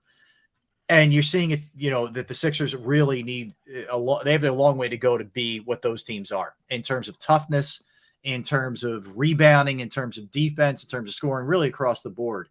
And they sit here in a tough position, guys, because they don't have a ton of money to be able to play with, do the Sixers to improve themselves. And there's some major question marks lingering right now. What's going to happen with James Harden? Is he going to opt in? If he opts in, do they extend him? How else can Daryl Morey get a stud player in here? Is there someone who will take Tobias Harris off of your hands? Is another thing you have to ask yourself. Can Joel Embiid get through a year finally because of so many injuries throughout his career? You're in a position where it's a league that's dominated by wing players, and they struggle. Frankly, they struggle on the wing. Tyrese Maxey looks like that guy who's ascending, but let's face it, a lot of the rest of that bench and not that he was a bench guy, but the bench and others are just kind of there's not they need help. We don't have a wing player, but so we're going to get rid of the only wing player we really have in Tobias Harris. I mean, we don't have anything from the wing position that's going to give us quality minutes. And I understand he's a max deal, but I mean, nobody's going to take. How many more years does he have on that contract? He's got 2 on it, Barrett. I want to say, I'm doing this off the top of my head, like 37, and he might dip into the 40s. I'll pull it up. I'll pull it up while you speak. Go ahead. I'll have it for you. I'm just saying Tobias Harris at this point, I mean, nobody's going to take his deal. So I think he's going to be a Sixer. We can't get rid of him unless he becomes a salary dump, but you can't do that until mid-season, right? You're saying buy him out? You won't buy him. You wouldn't buy him out with 2 years left. You would only do that with 1. So he's scheduled to make 37 this year, and 39 the next year. 40. Wow. Gee whiz, wow. Man. Yeah, it's. You're looking at $78 million for this guy. All right, so $76 million. So he'll be a Sixer. So us saying getting rid of him is not done. We won't be able to do that. So as we go forward, you look at that roster. I'm trying to think, where can we get the quality that we need and the cap value that we could use to bring in a guy. So let's stop saying what we want to say and let's stop star chasing, because we'll just be window shopping. We got to find somebody other than than what we have, and we don't have enough money to go out there and really get a star. I think this is really where Daryl Morey's got to earn his money. Not necessarily star hunting, but find some gems here, man. Who's buried on somebody's bench? Who's a free agent? Who's somebody you could draft? They have a draft pick. The Nets deferred. Oladipo, something like that. Right. Find another guy who's going to blossom into a Tyrese Maxey, later in the first round. This is really where he's got to come up big. And, he's very respected around the league, but this is also a guy who's never won a title as a GM. So this is where you got to earn your cash. Initially when you brought up the Sixers, Rob, the first thing that came to my mind was this is a team that's at a PR crossroad right now, where the fan base could turn on them. But then I caught myself and said no, because fans are still going to come out. Even if they first of all, financially, I don't think they can go out and get another star player based on the salaries they have already in-house. And fans are going to be frustrated because, to me, they're going to put another product on the court that's going to be good enough to be one of the top 4 or 5 seeds in the East. Yep. Good enough to get into playoffs, but bow out by the second round again, which will frustrate fans even further. But they'll come out to watch this entire season because you have arguably the best center in the game in Joel Embiid. You're so right, Derek. You're so right. I hate to say that. Yeah, wait, say it again. Hey, make sure we're recording. Say that again. What? Say it again. Oh, nothing, man. Hold on. Wait, what'd you say? I'm just, you're right, man. Whoa. You're right, man. That hurt. I hurt. I know that hurt. It almost like, I could hear it like just coming out. Exactly. Right. But I'm looking at what you're saying, and you're absolutely, Derek. We're complaining about a team that makes it to the second round of the playoffs. Yeah. And we're acting like they're just dog crap. You know what I mean? Like but you Barry, could be a bottom dweller. No, you could, but you went through a lot to be better than this. Like you didn't do the process to be a second round exit. Like the process never finished itself, unfortunately. Unfortunately, it didn't work out. But you're still in the conversation as a playoff team. You see what I'm saying? Yeah. And we understand when you talk about teams like Miami, Boston, Milwaukee, the possibilities are endless, as we've seen, watch them play. When you talk about the 76ers, the possibility is there, but there's always that but. But if James Harden's hamstring can hold up, if they can find somebody to complement Tobias, James Harden, and Joel, those are big ifs, with this team, unfortunately.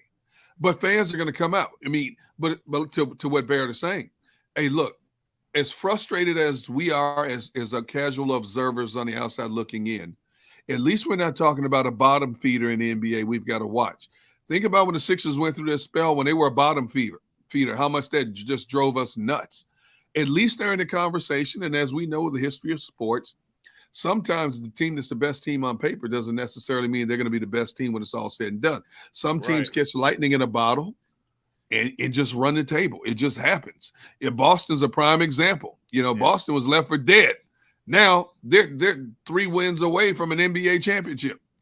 Nobody thought that about Boston. And I don't think Boston is this incredibly star-studded team. They have a few stars on the team, but what they did was they found a supporting cast. Even went back and got old man Al Horford for a second tour of duty to come back. And he's playing much better than he's played in the last 5-6 years. Go ahead. No, but that's what you got to try to find. No, you got to find that marginal player for the 76ers. You're right. No, you're right. And I just think, guys, the greatest fear of a Sixers fan is that this is what this is going to be. This is where it tops out. And I think they look at it like we were willing to buy into the process, go through all that losing and everything else that went along. Think about all the ups and downs with Hinkie and Brian Colangelo and all the other drama that went on for this to be the payoff. I'm like, I get it. They're not the Flyers. They're not irrelevant. They're certainly in every conversation that you have, but this is not enough. And you got to figure out they're in a tough spot, but you got to figure out a way to pivot to get them into that next, position to be that team. Because we're in a tight spot. We're in definitely a tight spot, man. But I just don't see who we could bring in. I mean, the spot is so tight because we don't have the money to spend. I know. Even if a guy, you get. I mean, what's more of a necessity right now for this team? Somebody with the attitude and the fight of a Patrick Beverly or a scoring type of player, scoring type of wing player. What is the biggest need you see for this 76ers team? Is it attitude or scoring? A Patrick Beverly. Yeah, there's an inherent toughness that isn't there. Okay. And yes. I keep going back to that game 1 of the NBA Finals where the Sixers wouldn't have won that game that Boston won on the road in Golden State. They wouldn't have won it. And if you don't have that fortitude that you have to be a champion, you're not going to win. And they do. Look, that doesn't mean they don't need talent. They do, and they need scores. But you got to get someone with some will. They lack it. It was very easy for those guys, all of them, and I'm including Embiid and Harden, to just say, we're done. Yeah. Like, what is that? Like a PJ Tucker or a Patrick Beverly, that type of player. Yeah. Like a hard-nosed guy that's going to go out there and fight you every single play. 100%. If you had a Pat Beverly and let's say a Seth Curry, I think this team would be a much more dangerous team. Yes, absolutely. And they're not the biggest players in the world, but they have big hearts. They play the game with big hearts. Patrick Beverly is going to stir up stuff from start to finish. Yeah. Just like a Draymond Green. I think he's a better version of a Draymond Green because he can create off the dribble. He can score. He can make other players look good, and he's going to get in people's faces. He's not afraid one iota to speak what he has to say, whether it's about a teammate and the team in general or the opposition. You get another sniper from the outside, like a Seth Curry. Not going to cost you a lot of money. You find one of those to go along, even if they kept Tobias, Embiid, and Harris together. You get 2 players with those kind of mindsets and those abilities, you're a much more dangerous team, and you're a team that's competing for the number 1 seed in the East. No doubt. All right, so let's sneak in a little bit of Flyers here as we're out the door here. Just a little bit. Let us have a moment of silence. Thank you very much. Yeah, that's all right. That's all the time we have. No, so no coach, a team that was frankly embarrassing last year, and I could use a lot of other words, but they were a non-competitive bad team. If you can look at this 2 different ways. If you really want to torture yourself or you want to appreciate good hockey, it depends how you look at it. Watch the Eastern Conference Finals tonight between the Rangers and the Lightning and tell me if that's the same thing that the Flyers did this year. I don't even think it's the same sport. I can't even call it the same sport. The speed, the puck movement, the tenacity, the ability to kill a penalty, the power play. The Flyers lacked in every single category. They fired their coach last year. The interim coach, it wasn't getting done. They've whiffed on drafts. Nolan Patrick was a mistake, among others. Carter Hart is in question now. Bruce Cassidy is now available because Boston fired him. There's a lot of coaches out there. There's talk that Tortorella or Tocchet could be the guy. They need to get this right. They need to get the coach right, and they need to shake things up with their talent evaluation because they're not talented enough. That's real. I mean, I don't know what else to say. Like, if you just flip on tonight while the Phillies are at a commercial or whatever else you're doing, watch a little bit of it, and you are going to see a different universe if you have been watching. Yeah, I told you, man. I was up in New York. I was in Rhode Island, and I was playing in that golf tournament for breast cancer. And the night before, they had like a little pairings party, and of course, being up in Long Island, New York, everybody's rooting for the Rangers, and they had the Rangers game. Even the playoff game was on basketball, but it was on the Rangers game. Right. So I was just watching. I was watching those guys, and it's altogether different how they play the game, how they move, how they react to things. Everything is way different than what I saw as far as Flyers hockey. And I know the old man is rolling over right now about his team being the way it is. Yep. Mr. Schneider right now is going to come down and I mean, he looks at his front office. He looks at how things are being conducted. I mean, this is a travesty, as far as, this. And I'm not a big hockey guy. I just got to Philadelphia in 95. Yeah. I was down there, I was down with St. Louis Blues. Yeah. So it's way different. My conception, when I see things totally different. So I was just looking from a blind eye, and I just saw a different style of hockey being played. Like, we're talking about a team that was virtually going to be out of the playoffs, the first round and lose, and then they come back and win 3 straight. Yeah. Let me tell you, Ed Snyder is doing gymnastics in his grave watching this crap that's happening. He's not just turning over. He's doing backflips and somersaults and sticking the landing watching this. Trust me, he is not happy with what's happening to his side. And then you have to take into consideration how many years will it take to get back to respectability for it's not happening overnight, Derek. This is a 5-year long, arduous process. Amen. Well, I mean, it's little things, man. I mean, do you get rid of the core? But they already got rid of G, so he's gone. G's gone. I mean, is Couturier next? I mean, he's our. I would say he's our best center. Yeah. I mean, he can still play, but I mean, you go through it. Konechny and Provorov were supposed to be the second coming. These guys are supposed to be great. They've regressed, Barrett. Provorov I thought was going to be a Norris Trophy winner, and he's regressed. It's a shame. It's a shame. They have not developed these guys. I think the talent's there with all 3 that you named, and Couturier is a great 2-way player. But all 3, he's got to stay healthy. All 3 guys you just named, though, are going the wrong way, whether it's injuries or not only that.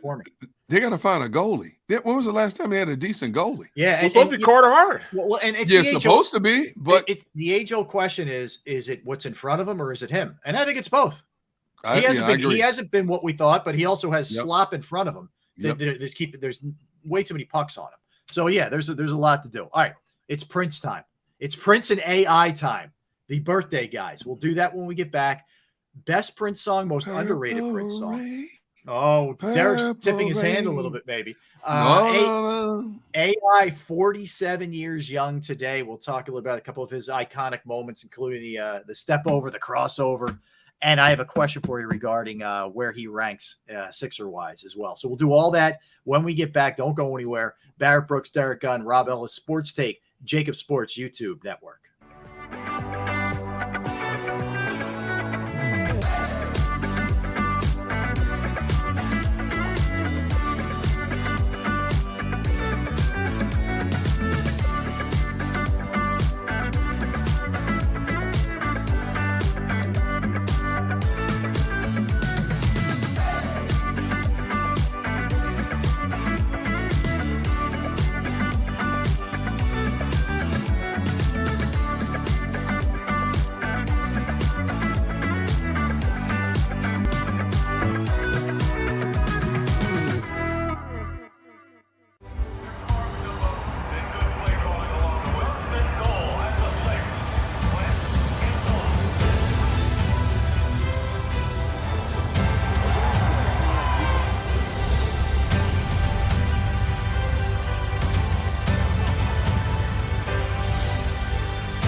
field of life, First Trust Bank is there for you.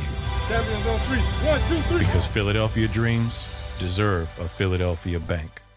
At Stateside Vodka, every new customer gets the world's best rocks glass, free. You're telling me that bottle is cut in half? You could say that.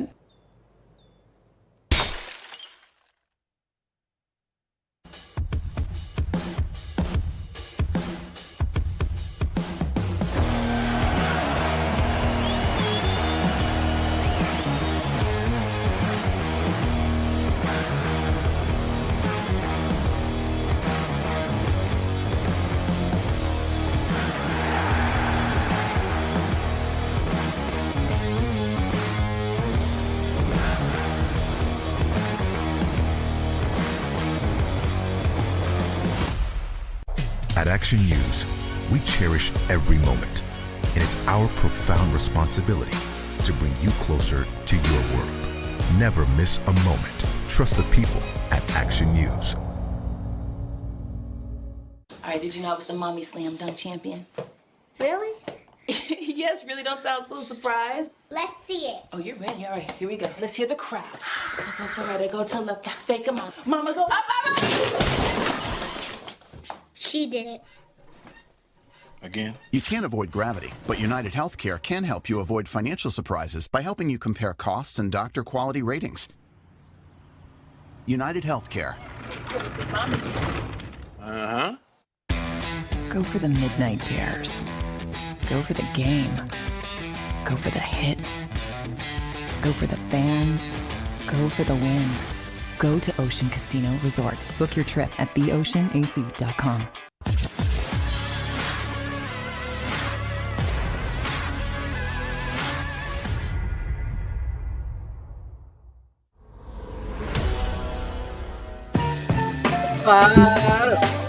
Still can't find those cookies. Damn.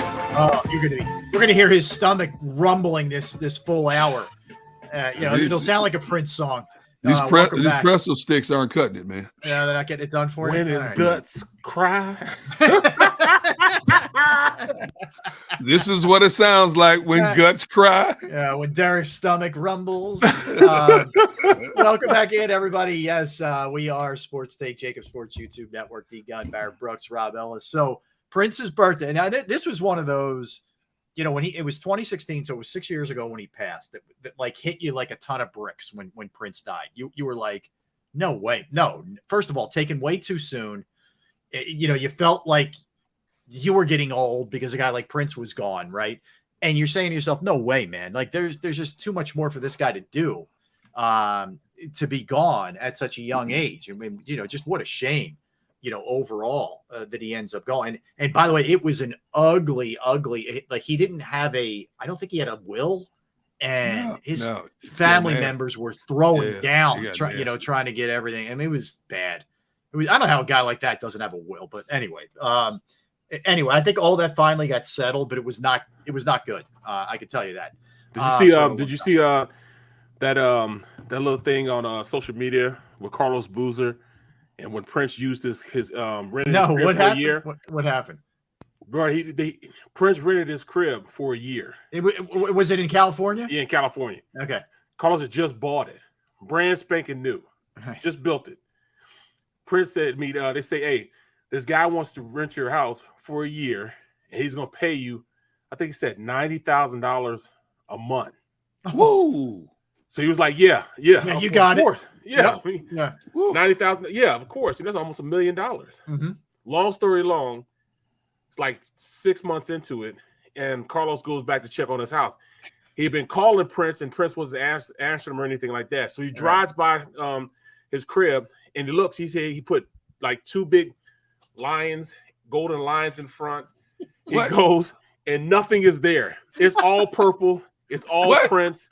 He took everything. I mean, it looked nothing like his crib. He gutted a place that he was renting. Gutted it. His gym. You got to go. Go. Look, his gym. He turned into a nightclub. Everything was purple. Put a recording studio in there, probably. Yeah, put a recording studio in the so he's all like, man, what is going on? So he calls Prince again. Finally gets in touch with him. Prince is in Abu Dhabi or Europe or somewhere. You know what I'm saying?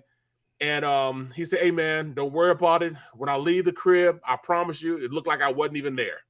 He said, "Just to settle your mind, here, I'm gonna send you $500,000 just to ease your mind." So boom, he just sends him $500,000, sends it to him.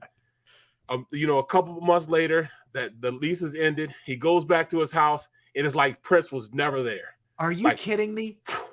Gone. What? Yeah. Wow. That, you have bleep you money when you can do those kind of things. Okay. That is crazy. Right. Well, I tell you, if you ever watch Chappelle's show, you know the famous Prince. Yeah. With Charlie Murphy. Couch. But like Charlie Murphy since passed away, he was hilarious. But he swore up and down. He's like, "I'm not making this up." So I was reading this story. Prince referred to somebody in like Shalimar or somebody. I forget what band it was, right? In that, or Charlie Murphy referred. Yeah, well, not even Prince's band. It was like somebody else. Mickey, somebody who joined Prince's band. I don't know, but like he's the one Charlie Murphy referred to. He looked like a girl, and they were all like, "Man, he's fine." As a whatever. Right. But that dude was being interviewed, and he's like, "Yeah, Charlie Murphy's not lying about anything. That's exactly the way it went down. If you've never seen the skit, check it out with Chappelle. They end up playing basketball. It's like Charlie Murphy, Eddie Murphy, and their crew are at the club one night, and they end up at they're hanging out with Prince, and Prince is like, "I'm bored," and they're like, "All right, so how about you guys come back to the house?" Jeez. So they go back to Prince's house, and they're listening to music, and again, Prince is like, "You guys want to play basketball?" And Charlie Murphy and them are like, "Against you guys?" So Prince is like, "Yeah." So they give all those guys like shorts and sneaks and all that, and they go out, and they're Charlie Murphy's like, "Dude, this is going to be a joke. We're going to kill these guys." Prince starts lighting him up, like he's hitting shots from three, he's taking it to the rack, the whole thing, and they end up losing to Prince in the Revolution. And Charlie Murphy never lived it down. And then Prince gave him pancakes afterwards after they beat them. You guys want some pancakes? Yeah. So Prince passes, and look, the catalog is insane. All right. First of all, his whole life is nuts. I mean, at one point, he's angry at his record label, so he refuses to put out any music, and then he refuses to let them use his name. And he calls himself he's the symbol. Yes. Formerly known as Prince. That's what he goes by, just to stick it to the record company. I mean, he was a rebel, man, in a lot of ways. And he could play every instrument. He could play guitar, bass, keyboard, drums, you name it. He did everything. It didn't matter. I think I told you guys, but my brother sang backup for him on a couple of songs. That's crazy. I never knew that. Yeah, when it was Prince and the Revolution, the Revolution's bass player was a guy named Mark Brown. And Mark Brown formed this group called Maserati that he wanted to make in the image of Prince and the Revolution and Morris Day and the Times and all those guys. Yeah. So my brother, who deliberately had moved to Minnesota, because back in the early 80s was when Minneapolis was the place to be for the new sounds. Morris Day and the Time and all those, Sheila E., all those people came up under Prince, right? Yeah. So my brother and one of his buddies they went with, they become part of this band called Maserati. So and Maserati would tour with Prince and the Revolution. It would be the opening act at a few places for him. And so Prince wrote this song called Kiss. Yeah. And he didn't like the way he had arranged it. So he said, give it to Maserati, let them work on it. So my brother and a couple of guys rewrote the song and redid the music for it. Oh, wow. So Prince heard them practicing it, took it back from them, but he let my brother and one of the other guys sing background on that song, and I forget the other song, but my brother got a gold record.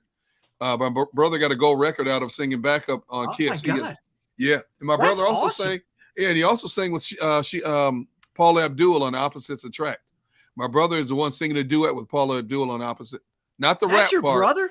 That's my brother. If you look under Paula Abdul's Opposite Attract, you'll see Marvin Gunn singing duet with Paula Abdul on that song. So yeah, that is cool, man. That's where all the talent went, bro. That's right. In the family. But I mean, it's a shot. That's a straight up shot. Hey, look, I can sing. Not like my brother. But see, my brother Let's hear it right back. Everybody can sing in the shower. Let's go.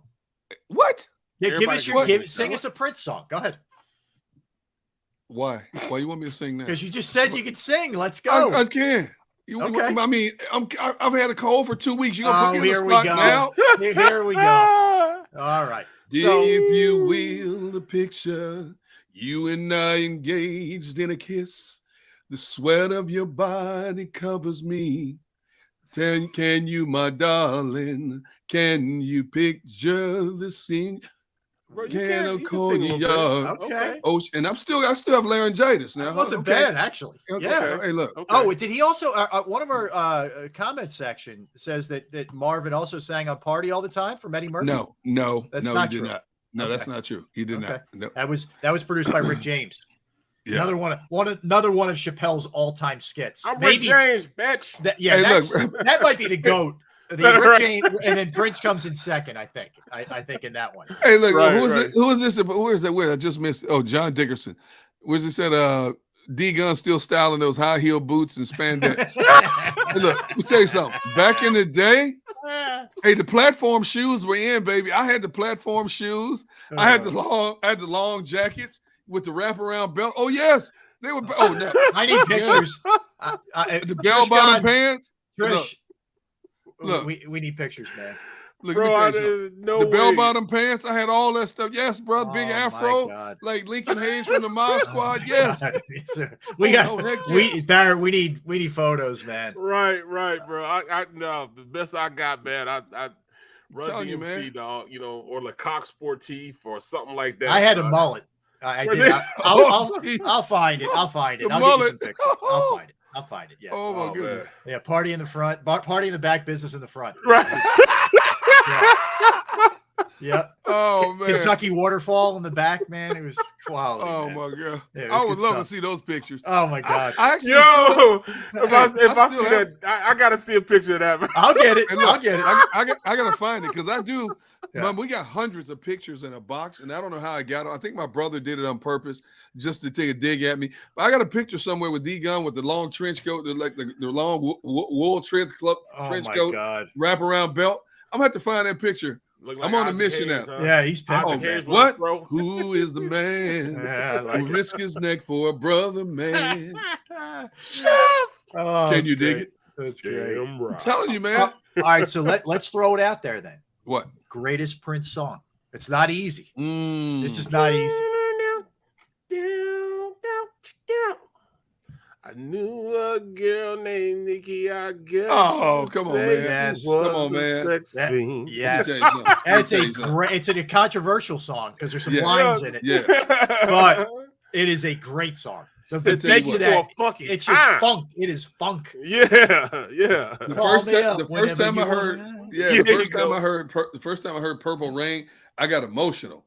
But my song, When Doves Cry, there's no better Prince song. They still play. You go in the mini mart, you go in the mall, they still playing When Doves Cry.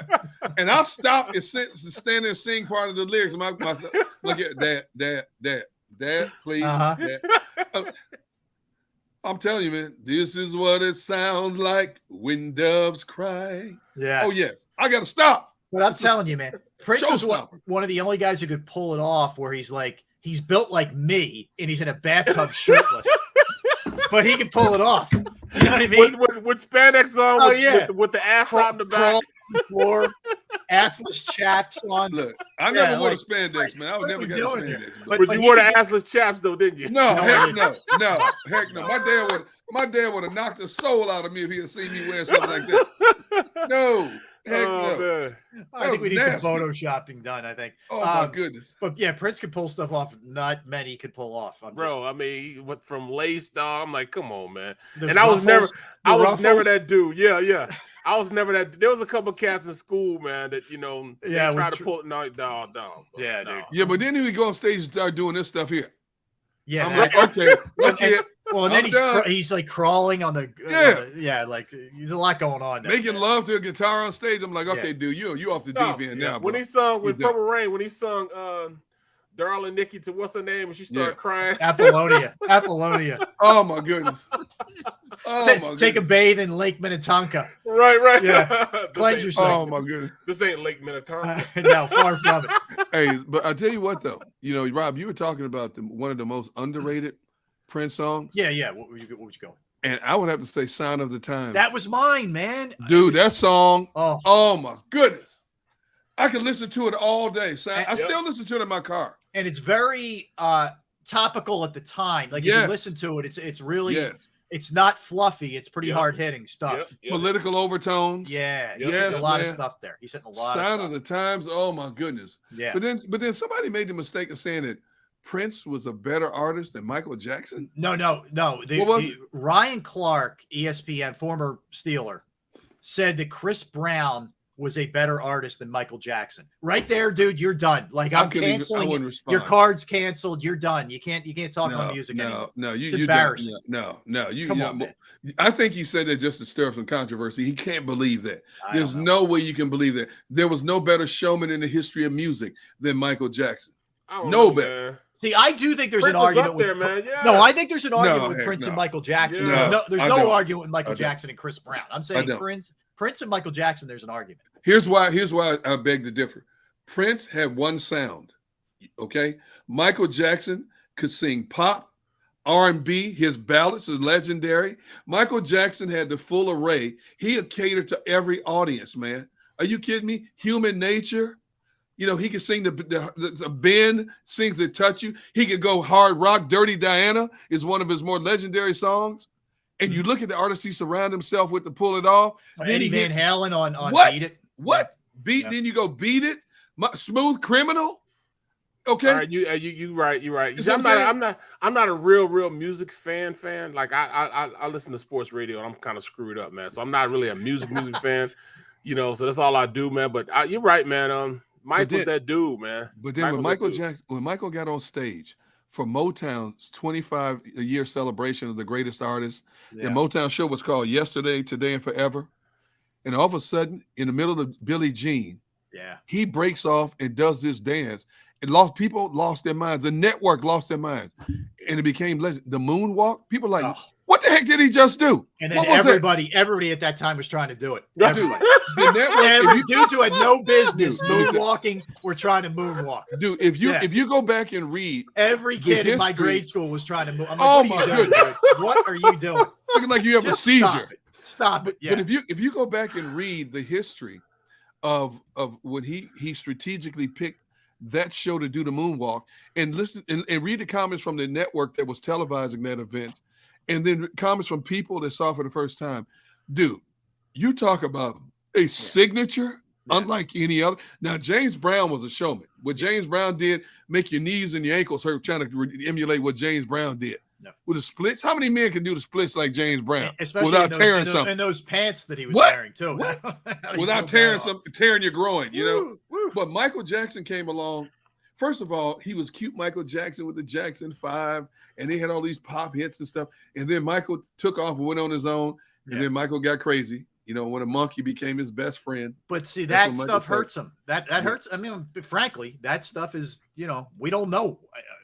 Right, exactly. That's what I'm saying. But then Mike, then Mike could also hit you with the politically correct song. I think the Earth song that he sang is one of the most poignant songs ever created. If you ever get a chance, just watch the video where he's talking about how we're destroying the earth, the animals, and that Earth song video is one of the most incredibly assembled videos I've ever seen in my life. Have you ever seen it, Bear?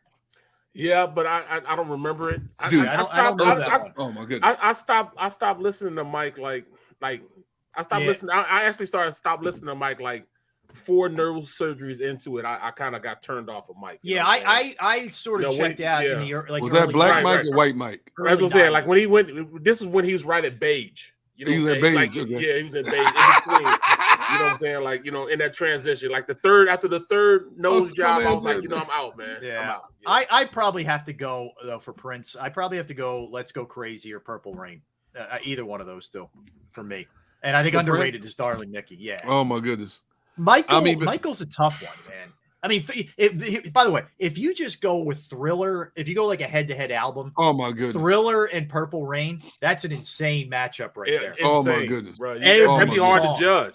Every song is just Michael was the first one that exceeded $1 million when it came to doing videos. You know, Michael's videos exceeded $1 million. Thriller, was a commonplace. Thriller. Yeah. Are you kidding me? Smooth. What about? Do you remember the times? Think about that was Eddie Murphy in there. You had what's the name? Iman? Oh, no, I know who you mean. Naomi Campbell. Naomi Campbell. That's right. That was a good video. Think about all the artists he had in that one, man. I mean, just yeah. And they were storylines. You know, they weren't just music videos. They were storylines. No doubt.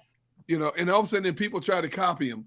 You know, but Michael Jackson was second to none. I hear you. All right. So the other birthday today, and thankfully he's still with us, is Allen Iverson, 47 years young for AI, born in 75. Bursts on the scene with the Sixers as a rookie out of Georgetown, first overall pick. Of course, the rookie year has the crossover against Jordan, which nobody did to Jordan, and hit the shot. And then, of course, the step over, which we talked about, was the anniversary of yesterday. Had the step over of Tyronn Lue in that game in LA. But for me, I think of AI, I just think entertainment. I just think of a guy who pound for pound entertained as much as almost anybody we've ever seen. And you know, for a game where you're playing with a bunch of trees, he was a little plant, and he had no fear taking those guys on. And you know, I miss watching the guy go, especially when he was in his prime. He was something to behold, man, every single night.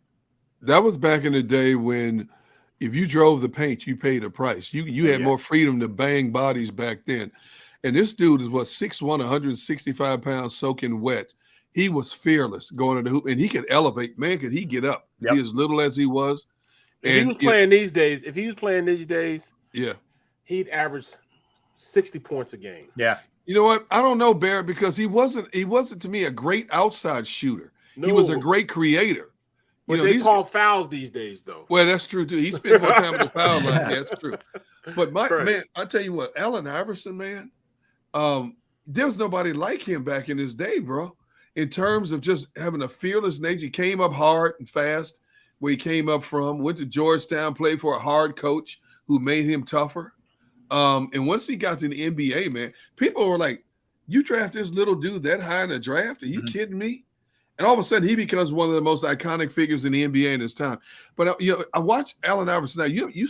You see him on a lot of different people's podcasts now.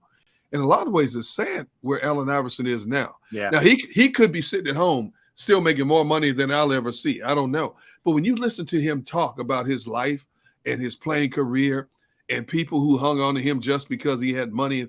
And you look at him now, you know, obviously he's fuller now. You get older, you fill out a little bit more. The face is definitely filled out. The face is filled out. And it's like, it's almost sad, man, to hear his story now, you know, in terms of where he is right now in his life. I just don't, you know, the tough thing about Allen is you just knew when there wasn't structure there every day that it wasn't going to be good. You know, if he doesn't have to be somewhere, you know, the odds are it's probably not going to. And there were a lot of people in the entourage. I don't know how, you know, as he's gotten older, maybe it's cut it down a lot. I don't know. I can't say for sure.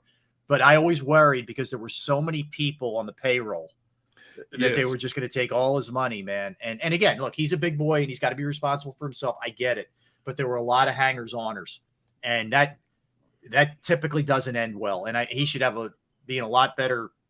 I don't know the guy's finances, but you would just hope you hope he's all right, you know, as far as that goes, because there were a lot of people, I think, grabbing at him, you know, and trying to take from him rather than you just wonder, Barrett, you've seen this when guys retire, when the party finally ends, all of a sudden it's amazing how many people scatter and they're not your boys anymore because they can't get anything off of you or from you, well, you know, when that's the case. Put it like this. I played with this guy.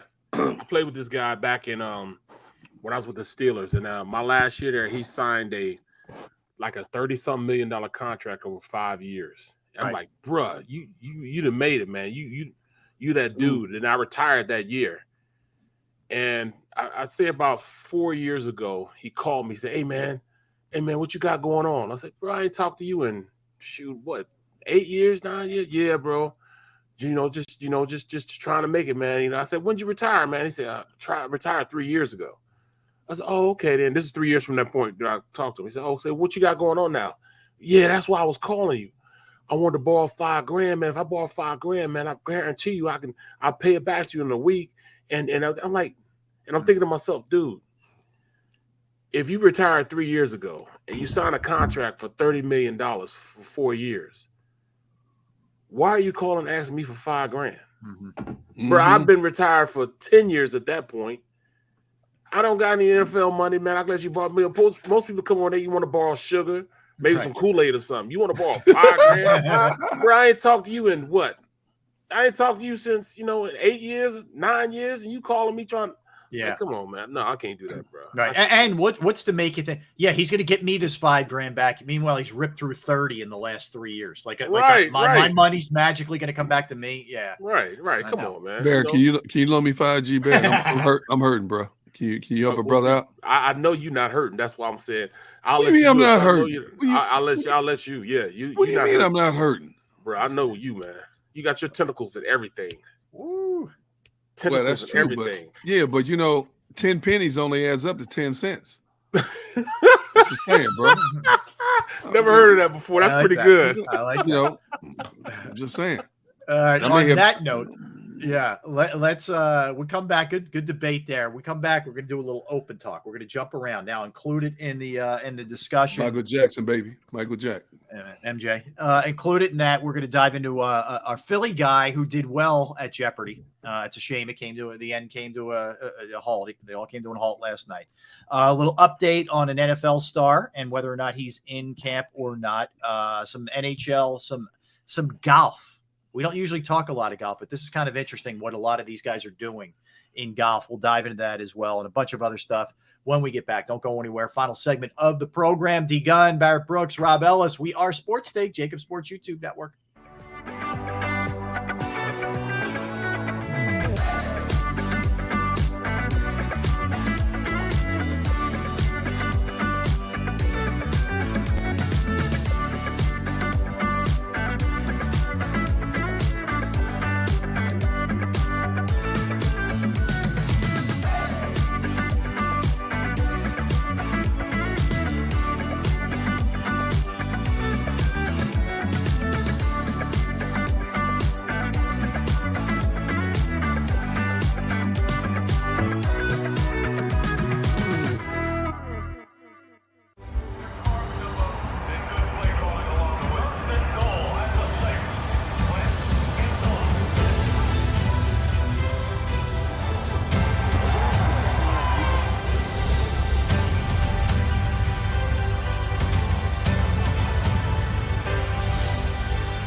Field of life, First Trust Bank is there for you. Champions on 3. 1, 2, 3. Because Philadelphia dreams deserve a Philadelphia bank. At Stateside Vodka, every new customer gets the world's best rocks glass, free. You're telling me that bottle is cut in half? You could say that.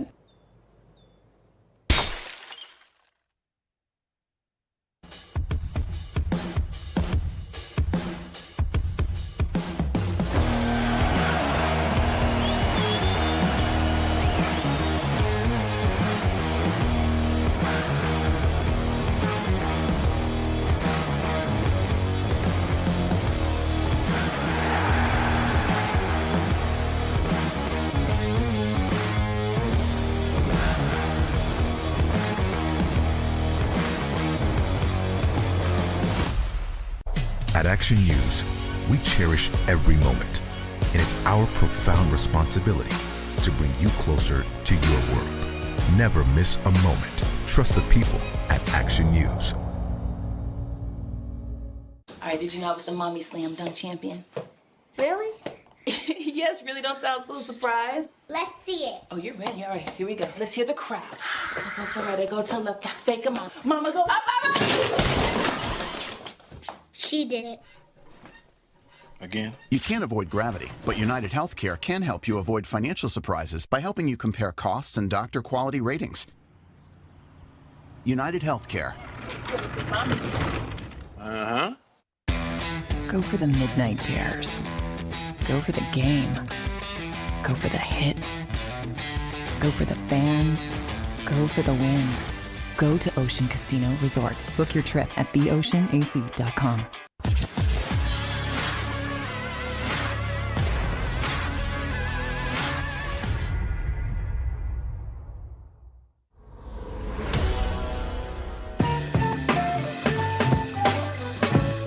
What's up, everybody? Welcome on back. We are Sports Take, JAKIB Sports YouTube Network.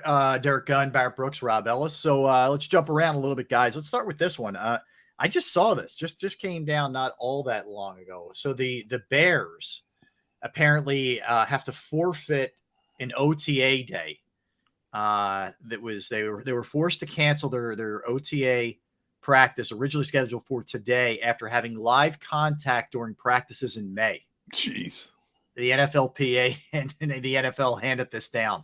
They were getting a little bit too physical. They have a new head coach, Matt Eberflus, who came over from the Vikings. They have a new GM, Ryan Poles. Total shakeup there. But apparently they were, a little too handsy in one of their practices back in May. If there's ever a team that needed all the practice it could get, it's the Chicago Bears. Come on, NFL, have some compassion. They suck. Well, apparently the NFLPA issued a warning and continued to monitor the Bears' practices by requesting practice video and saw more contact. And then the NFL jumped in and they canceled one of these. I mean, man. First of all, the Bears media staff did a poor job of editing the film. I'd have edited that film 20 different ways before I sent it to the league office. Good point.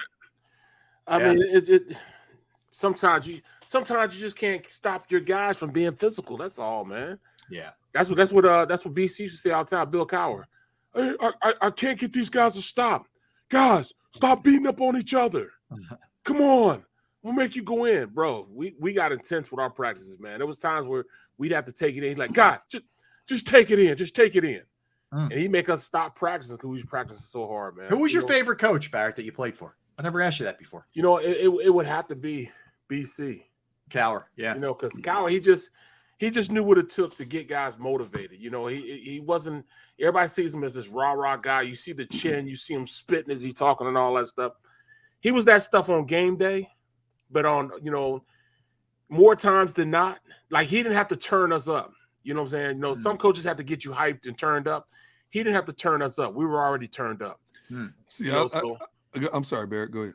No, I'm just saying, he knew the buttons to push. He knew the guys to get other guys going. He knew how to really put things in perspective to see what we needed to do to get better as a team. I covered Cowher early in his tenure in Pittsburgh. He's a great coach, but I'm not a big fan of Bill Cowher.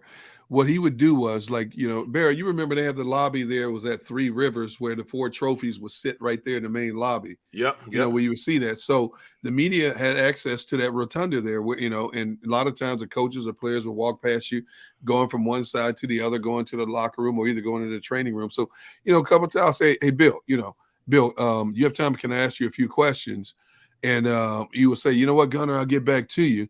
All of a sudden, 5 minutes later, the PR staff will come out, D-Gun. Dude, I understand what you're trying to do, but could you ask us before you ask Carr? I said, why? What's up? He just yelled at us because we didn't run interference. I'm like, are you serious? He would do stuff like that. So, I'm not a big fan of Bill Cowher as a person. He was a great coach, but you know what? When you mention Bill Cowher's name to me, I'm like, yeah. You don't have to be that kind of person. You could have told me. You could have said to me, hey, D-Gun, you know what? I can't talk to you now, but go through the PR staff and we'll see what we can do. No, he tells me, I'll try to get back to you. And then goes in another room and chews out PR.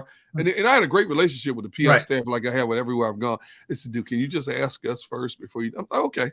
So Bill Cowher was kind of sneaky like that. I hear you. Okay, interesting. Well, he ran a lot of interference for us also as players. Yeah. Did he? I'm sure. There's guys shouldn't even made it to year 2.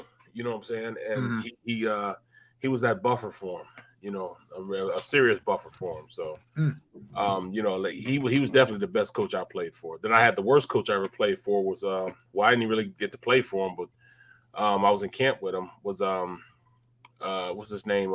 From Denver. Shanahan. Shanahan, yes. Oh, Mike Shanahan. In what sense? Like he just wasn't straight with you, or he's what? a liar. Yeah, he wasn't straight, man. We go into camp, so we're in training camp. We go to training camp. I win the starting job. I'm starting left tackle. I'm good. I'm starting right tackle. I'm starting right tackle. I'm good. I'm starting right tackle. Blake Brockmeyer, I beat him out. He gets hurt. But if he goes in the season and he's on the roster, he gets a $1 million bonus. Okay. But I beat him out. And I say, hey, coach, let me know now, whether I'm gonna be here. You know what I'm saying? Because I see, Blake is if he makes the open day roster, he's gonna get $1 million. And I know how things go. This is my 6th year in the league. He's like, no, B, you're good. You're good. I said, all right. I'm hoping you're saying I'm good. That means I'm good. I said, all right, cool. So we get into we finished the end of camp. He has this big party at his house where he brings in and makes a casino in his basement. Like his house is huge, man. Like put it like this: he spent $1 million a year just on the yard and groundskeeping and all that stuff. That's how big his house was. So he has a full casino he put into it. I mean, he brought in machines and everything for a game night for the team. So we go in, and my wife had just had my youngest daughter, China, 2.5 weeks before. So I fly her out, get the kids, the other kids, the older kids enrolled in school, got an apartment and everything, got settled down, because he told me I was good the week before. I bring her to this party, and it goes up, so he introduced, hey, how you doing, Miss Brooks? Barrett, hey, Barrett's a great guy. He started for us. He's doing a great job. My wife's like, okay, so we're going to be here because we just rented an apartment. We just furnished the apartment and everything like that. He's like, yeah, no, don't worry about renting an apartment. You can buy a house. You're going to be here. Yeah. Oh. 4 days later. No. Oh. He called me in the office. Hey, man, I apologize, but you know how this league is, and we're going to have to let you go. I said, wow. I got my kids up here. My daughter's, she's only 3 weeks old now because you said I was good. You know what I mean? Wow. I mean, what's up with, telling the truth? Man, you should have told me. Well, you knew that, Blake was going to get that $1 million. I said, yeah, but you told me I was good, though. Yeah. You know what I'm saying? So I've moved everybody else up. I mean, what kind of mess is that? So that is awful. That's right. awful. So he said, well, don't worry about it. You're going to Green Bay. He said, we already worked out. You're going to Green Bay. Green Bay. They're going to pick you off from waivers. Well, after the 4 hours, they pick me up from waivers and they fly me straight from Detroit to the Packers, to Green Bay. Right. So I'm in Green Bay. My family is still in Denver with everything out there. Yeah, and a place you didn't know at all. Exactly. They don't know anything. They're out there. The car had just been shipped. The car wasn't going to get there until the day after I got there. Yeah. Kids enrolled in school. We got all this apartment we rented. All this apartment furniture we rented and everything. I'm like, yo, what's up with this? You know what I'm saying? So I had my hands tied behind my back because 4 hours later, they give me a deal. So I fly out. I literally fly after I passed the waiver wire. I passed the waiver wire at 12:30. I literally was on a flight at 3:00 going to Green Bay because they had a game in 2 more days. I literally flew there. And I was the backup left tackle and right tackle for the Packers. Did you play that whole year there in Green Bay? Yeah. Oh, okay. So I was curious, what do you do in that? Like, were you able to just get out of your lease, or did you get stuck with that lease for Got out of the lease. They were good enough. They're kind enough to let me out of the lease. Okay. The furniture, we paid, 6 months for the furniture. They're like, well, we can't give you your money back. So they kept the money for the furniture. Okay. The kids, I had to fly my mom to my mom and her mom to Denver to help pack everything up that we because you couldn't go back and help. Exactly. Yeah. Had to, the car had to be shipped back, so I had to make arrangements to get the car shipped back. I mean, it was just a pain in the ass, man. You know what I'm saying? So yeah, he was the shadiest dude that I played for. You told me twice. You guaranteed me twice that I was going to be a Denver Bronco. Yeah. That's wrong. It's just wrong. It's just wrong. All right. So a couple other odds and ends. So Deebo Samuel is expected to attend 49ers minicamp.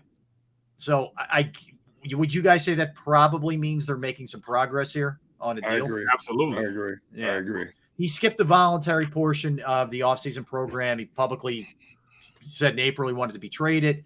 So, the Niners never got an offer that they liked. They didn't want to trade him to begin with, et cetera, et cetera. So I guess he realizes he's the writing on the wall and, is coming in. And that's on the – go ahead. You get fined. You get fined. Yeah. He wants another contract because he ain't got any money. He wants some more money. Mm-hmm. So I'm not going to let him take my money. I mean, come on, man. And then there's not a chance that I might get more money. Yeah. I'm gonna make it to violent. I'm gonna make it to involuntary camp. I'm gonna I be hear in you. involuntary camp. Yeah, I hear you. And that's on the heels of Aaron Donald getting $60 million. He got a $60 million extension. Can you believe that? After talking about retiring, all of a sudden he came out of retirement real quick, didn't he? That was a nice power play. That's a nice little power play with him and his agent. That's $30 million. He's the highest paid non-quarterback. D tackle, $30 million a year. $30 million a year. I play in Beirut. Right, that's tell you that right now. That's basketball money, man. That's baseball that's baseball and basketball money, and it's guaranteed too, right? But if anybody earned that, if anybody earned that, Aaron Donald's earned that money. No question. That's a bad man. That man, there's nobody come close to him at his position. Nobody. He's the second best defensive player to ever play the game. So he's making 95 over the last 3 years of his deal now with the extension. 95 million. Wow. Meanwhile, DK Metcalf is not going to show up for mandatory camp in Seattle. Yeah. Well, he's looking at it like I'm underpaid. Yep. I don't have a quarterback necessarily. Well, he's got three. He's got three. Well, when you have three, you don't have one. Jacob Eason, Drew Lock, and Geno Smith. I would not go to camp. No, not go to camp. So he's looking at it like, I'm not going to put up monster numbers, and this is going to hurt me, when I hit the open market. And that's exactly what this is. Oh my goodness. That's exactly what it means. I mean, come on, man. You're asking a guy to come on and go out there and play with, less than average quarterbacks. Come on, man. Yeah. I forgot those guys were even in the league. All three of them shouldn't be in the league. There's a prime example. Three guys that shouldn't even be in the league. I mean, do they trade for Mayfield? Maybe. I think so. It could be. You may have to. It depends on what it really depends on what the commissioner is going to do. Yeah, with Watson. Yeah. We mentioned this yesterday. A 24th woman has dropped a civil suit on him. So yeah, it's crazy how that ends up with DK. But I thought it was interesting that Debo at least is, for right now, he's showing up for that. So a couple other odds and ends. I want to mention this. This is pretty cool. I don't know if you guys watch Jeopardy. I can't say I'm like religious with it, but I watch it, a couple nights a week, whatever. And I was rooting so hard for this guy because he's just a very likable, sort of normal dude. His name's Ryan Long. He's a Philly guy. He went to George Washington High School up in the Northeast, but he's had a tough go, man. Like, I don't know when it was. Maybe it was a couple years back. He got COVID. He got it really bad. And he was in the hospital for 3 weeks and almost died. Okay. And he was working for SEPTA.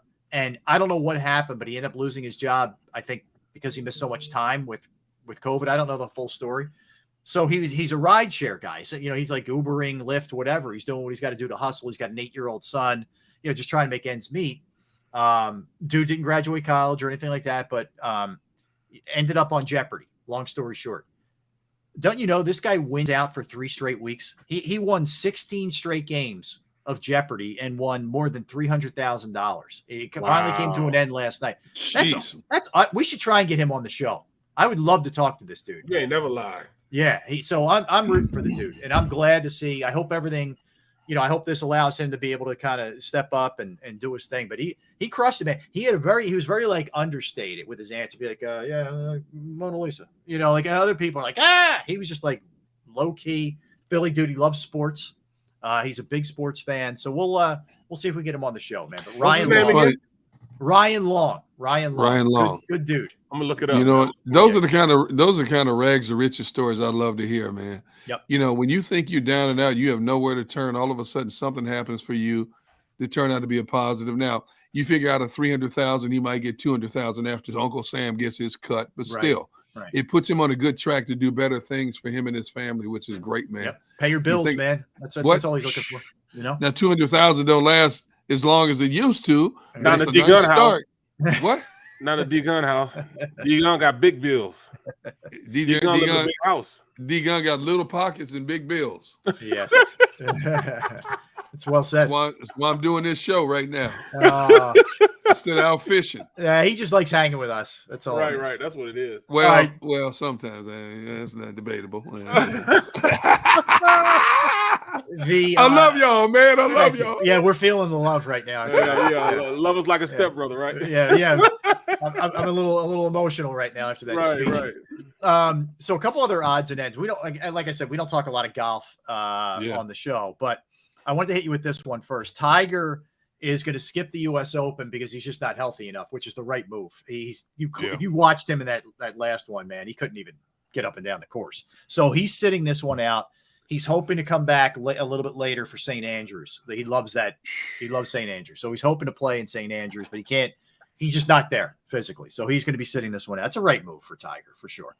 But the big story in golf is this LIV. Are you guys familiar with this? Yeah, this is crazy. Yeah. So Phil Mickelson, I'm giving you like the headliner names. Phil Mickelson, Dustin Johnson, Sergio, Charles Schwartzel, Kevin Na, Graham McDowell, all Ian these Poulter. Yeah, all these guys are jumping ship from the PGA, and they're going to this LIV, which is financed by Saudi Arabia's Public Investment Fund, which, if you know their history of human rights, it's okay. So there's a lot of controversy. If you remember, Phil Mickelson made some comments about some of these folks, and it wasn't real favorable. But his exact words were, "Saudi Arabians are scary MFs." That's what he said. I'm like, whoa. Yep. But not scary enough for him to not join them. Okay. No. So he's and the commissioner, I guess, or for lack of a better word, is Greg Norman. Greg Norman, the chairman, is a guy who's had a vendetta against the PGA for years. So he wants to do anything he can to stick it to the PGA because he just doesn't like their rules, the way they handle things, the money, the way the money is distributed to the players on the tour, et cetera. So this is a big break. I mean, they threw like $125 million at Dustin Johnson to jump ship, and Phil too. So those guys they're out. They're not going to take part in PGA tours. Now they can still, at least for right now, play in championships. That's a little bit different than just regular PGA events. And right now they can't play in the Ryder Cup either for their country. Mm-hmm. So anyway, there are some of the things that are going on from a golf perspective, but it's caused a lot of controversy. Well, it's go ahead, Mr. Go ahead. You can go ahead. No, go ahead. After you, sir. I'm just saying the PGA Tour, the good old boys don't like that, man. You know what I'm saying? They don't like that at all. Yep. And it's almost like, when you look at the college sports, how things have been run for so long at that way. And when you change something, it's kind of, it puts you on shaky ground, man. That's they're shaking up the PGA right now. You know what I'm saying? So the good old boys don't like that at all, bro. They don't like that at all. So I don't know, man. I mean, I don't know about the human rights. I just know about, how things are run over there, as a whole. You know what I'm saying? It's not the most equal rights. It's more so of a caste system over there, the way they think anyways. Yeah. So, I mean, that's tough, man. That's tough, man. I don't know. Yeah. And that's look, and a lot of people are saying it's hard to divorce yourself from the Saudi part of it, but a lot of people are saying, it's about time. It's kind of like you said, Barrett, great comparison, college sports with the NIL stuff. Yep. Yeah. NCAA, yep. These guys weren't getting paid the way they could have gotten paid. Now, the flip side of that is, you've had guys that they've approached that have said no, who say like Rory McIlroy, in other words, said, look, these people have paid me very good in my life. I'm going to stay with the PGA. I've done well. Like now he's a great golfer, right? Okay. It's a little bit of a different story, but he's basically said, I'm not doing it. I'm not going to jump ship with those people. He can say that today, but here's as I've read up on this the past few days, when you look at a lot of the golfers that are jumping over to this LIV, one of the common themes has been, I can make more money playing in less events. Right. And a lot of these guys have young kids. They're tired of being away from their family. They want to be home with their families more. Mm-hmm. So if you can make more money doing less, who wouldn't take that opportunity? Mm-hmm. Okay. Now, the PGA, as Barrett put it so eloquently, I was thinking the same thing. The good old boys, and we know what that means. The good old boys have strong-armed golfers forever. It's been their way of the highway forever.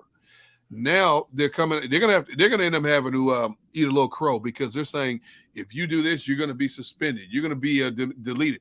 Now watch.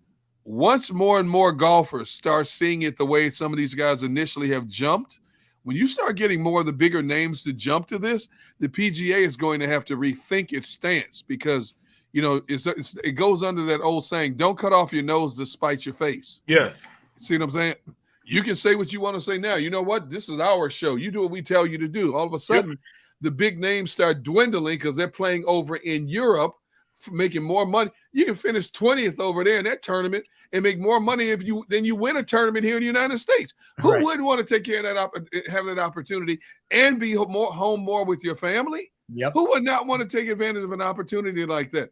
I guarantee you, if this trend continues and more names start slipping across the ocean, you're going to have to see the PGA going to have to rethink and backtrack on a lot of what it's saying right now. See, their mindset is, you do what we tell you to do. We're the only game in town. No. You got it wrong, buddy. As long as the Saudis are offering more money. Yeah. Oh, no. We have an out now. See, we didn't have an out before. Yep. Now we have this out. So, they're very affluent over there too, man. Like, I mean, yes. Their police cars are like Ferraris. They have Ferrari police cars, Range Rovers, and their taxi cabs are Mercedes. Mercedes. You know, I mean, it's we're talking about a totally different. We're talking about that old oil money. You know, that's old oil money. Deep for sure. That Barrett Brooks type money. Exactly. Boy. All right, let me throw this at you. Give me your off the top of your head. How old would you guys say Pat Riley is? Oh man, early 70s, early 70s. How about 77? Wow. 77? 77. Wow. So he doesn't look it though. I know. I agree with you. He looks hair still slicked back. Oh, still got the hair. Still got the little silver, but he's still got the hair. He basically, there was a lot of question whether or not he was going to come back as the Heat president, and he got a little feisty at his news conference. So some reporter was asking like, "Hey, are you ready to go? Hang it up and go to the farm?" Yeah. He says, quote, "I'm 77 years old, and right now I can do more push-ups than you can do. Let's go." Ooh. He said, "If you want to go to the mat, let's go." Wow.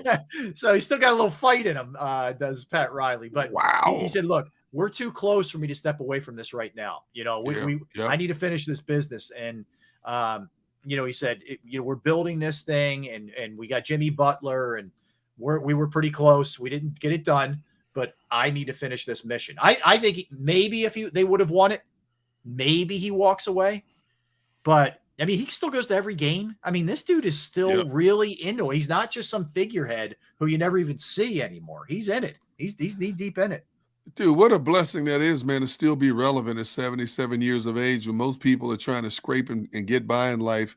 You look at a Ray Didinger, you look at a Pat Riley, you're still mentally active. You're still mentally stimulated at the age of 77, man. That's awesome, dude. Yeah. I just hope I'm upright and breathing at 77. Man. When you and I are, when we're still doing the show when you're 77, you'll see. You'll know man. I hope not. You'll know exactly you'll be excited to go to work every day and hang out with Barrett. Yes, that's exactly how it works. Please, Lord, please give me a better vision than that, please. I know you want to be on some dock somewhere or some boat, right, bro. Sitting on a lake. That's right. Sitting on a lake. Not hearing us yelling at you. Casting my life away, man. Derek, hurry up, Derek. Let's go. We need the show to be over. Time to go. At that point, we sitting there arguing, and all of a sudden, teeth fly out of your mouth and stuff. Your fake teeth. But I won't be doing that. No, I will tell you this: you're going to be hard. Other than maybe Jerry West, who was a Hall of Fame player, who coached at a high level and was maybe the ultimate executive. Riley's career is pretty crazy. I mean, you win multiple championships with Showtime Lakers. You take the Knicks to a final, and the Knicks have been a disaster area since he left. You win it as an executive with the Heat. You also step down from being an executive and coach the Heat to a championship. Yep. And you're still doing it at 77. That's a crazy resume that Riley has. Sharp, man. Yeah, it's one of the all-timers, that's for sure. I wish the Sixers had him, as a matter of fact. Well, how old is Belichick? He's 70 now. That's unbelievable. Wow. Yeah. I believe. I think I'm going to check it while we speak, Barrett. But I'm pretty sure he just turned 70 this past year. He was. I mean, you think it was the mid 80s? He was with Parcells, right, as his lieutenant coordinator. Yeah, 52. April 16th, he turned 70. Wow. Yeah, he's 70 years old. I know. He broke in 75 with the Baltimore Colts as a special assistant. Wow. Yeah. So you're talking 47 years ago. So he's 70. Yeah, so look at this. We're gonna be on the show 20 years from now. So remember when JAKIB Media first started out, when we were just on YouTube? You two will be on the show 20 years from now. D-Gun has already decided. Can we get Derek? Can we get Derek as a guest today from the boat? Can we get him? Can we get him? Xander, get him the link. Get Derek the link. Yeah, tell him put that pipe down. Put that pipe down and get on the phone, man. D-Gun has already decided D-Gun ain't gonna be around then. He ain't gonna have time to be doing shows then. I hear that. All right, a lot of fun as always. So, guys, tomorrow, couple things. Barrett, you'll be checking in. You'll be down at OTAs, so we'll get a report on what you're witnessing down there. So we're looking forward to you checking in. Yeah, it's gonna be a lot of fun, man. We got a lot in store for you tomorrow. A lot planned. Might have a little surprise for you as well. We'll just leave keep your fingers crossed. We might have a killer guest tomorrow. So just be set. But we'll be rolling as always at noon Eastern. That's for sure. I want to thank Xander Krause producing the program. Dave Zingaro joined us a little bit earlier. Barrett, great job. Derek, great job as always. Thanks to everybody in the comment section, everybody streaming, everybody listening. Smash the like button. Tell a friend. As we say each and every day, don't go anywhere because we have the National Football Show coming up with Dan Cilio. We'll be back, as I mentioned, tomorrow at noon. Have a great Tuesday, everybody. Sports Take. Take care.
Field of life, First Trust Bank is there for you. Champions on 3. 1, 2, 3. Because Philadelphia dreams deserve a Philadelphia bank. At Stateside Vodka, every new customer gets the world's best rocks glass, free. You're telling me that bottle is cut in half? You could say that.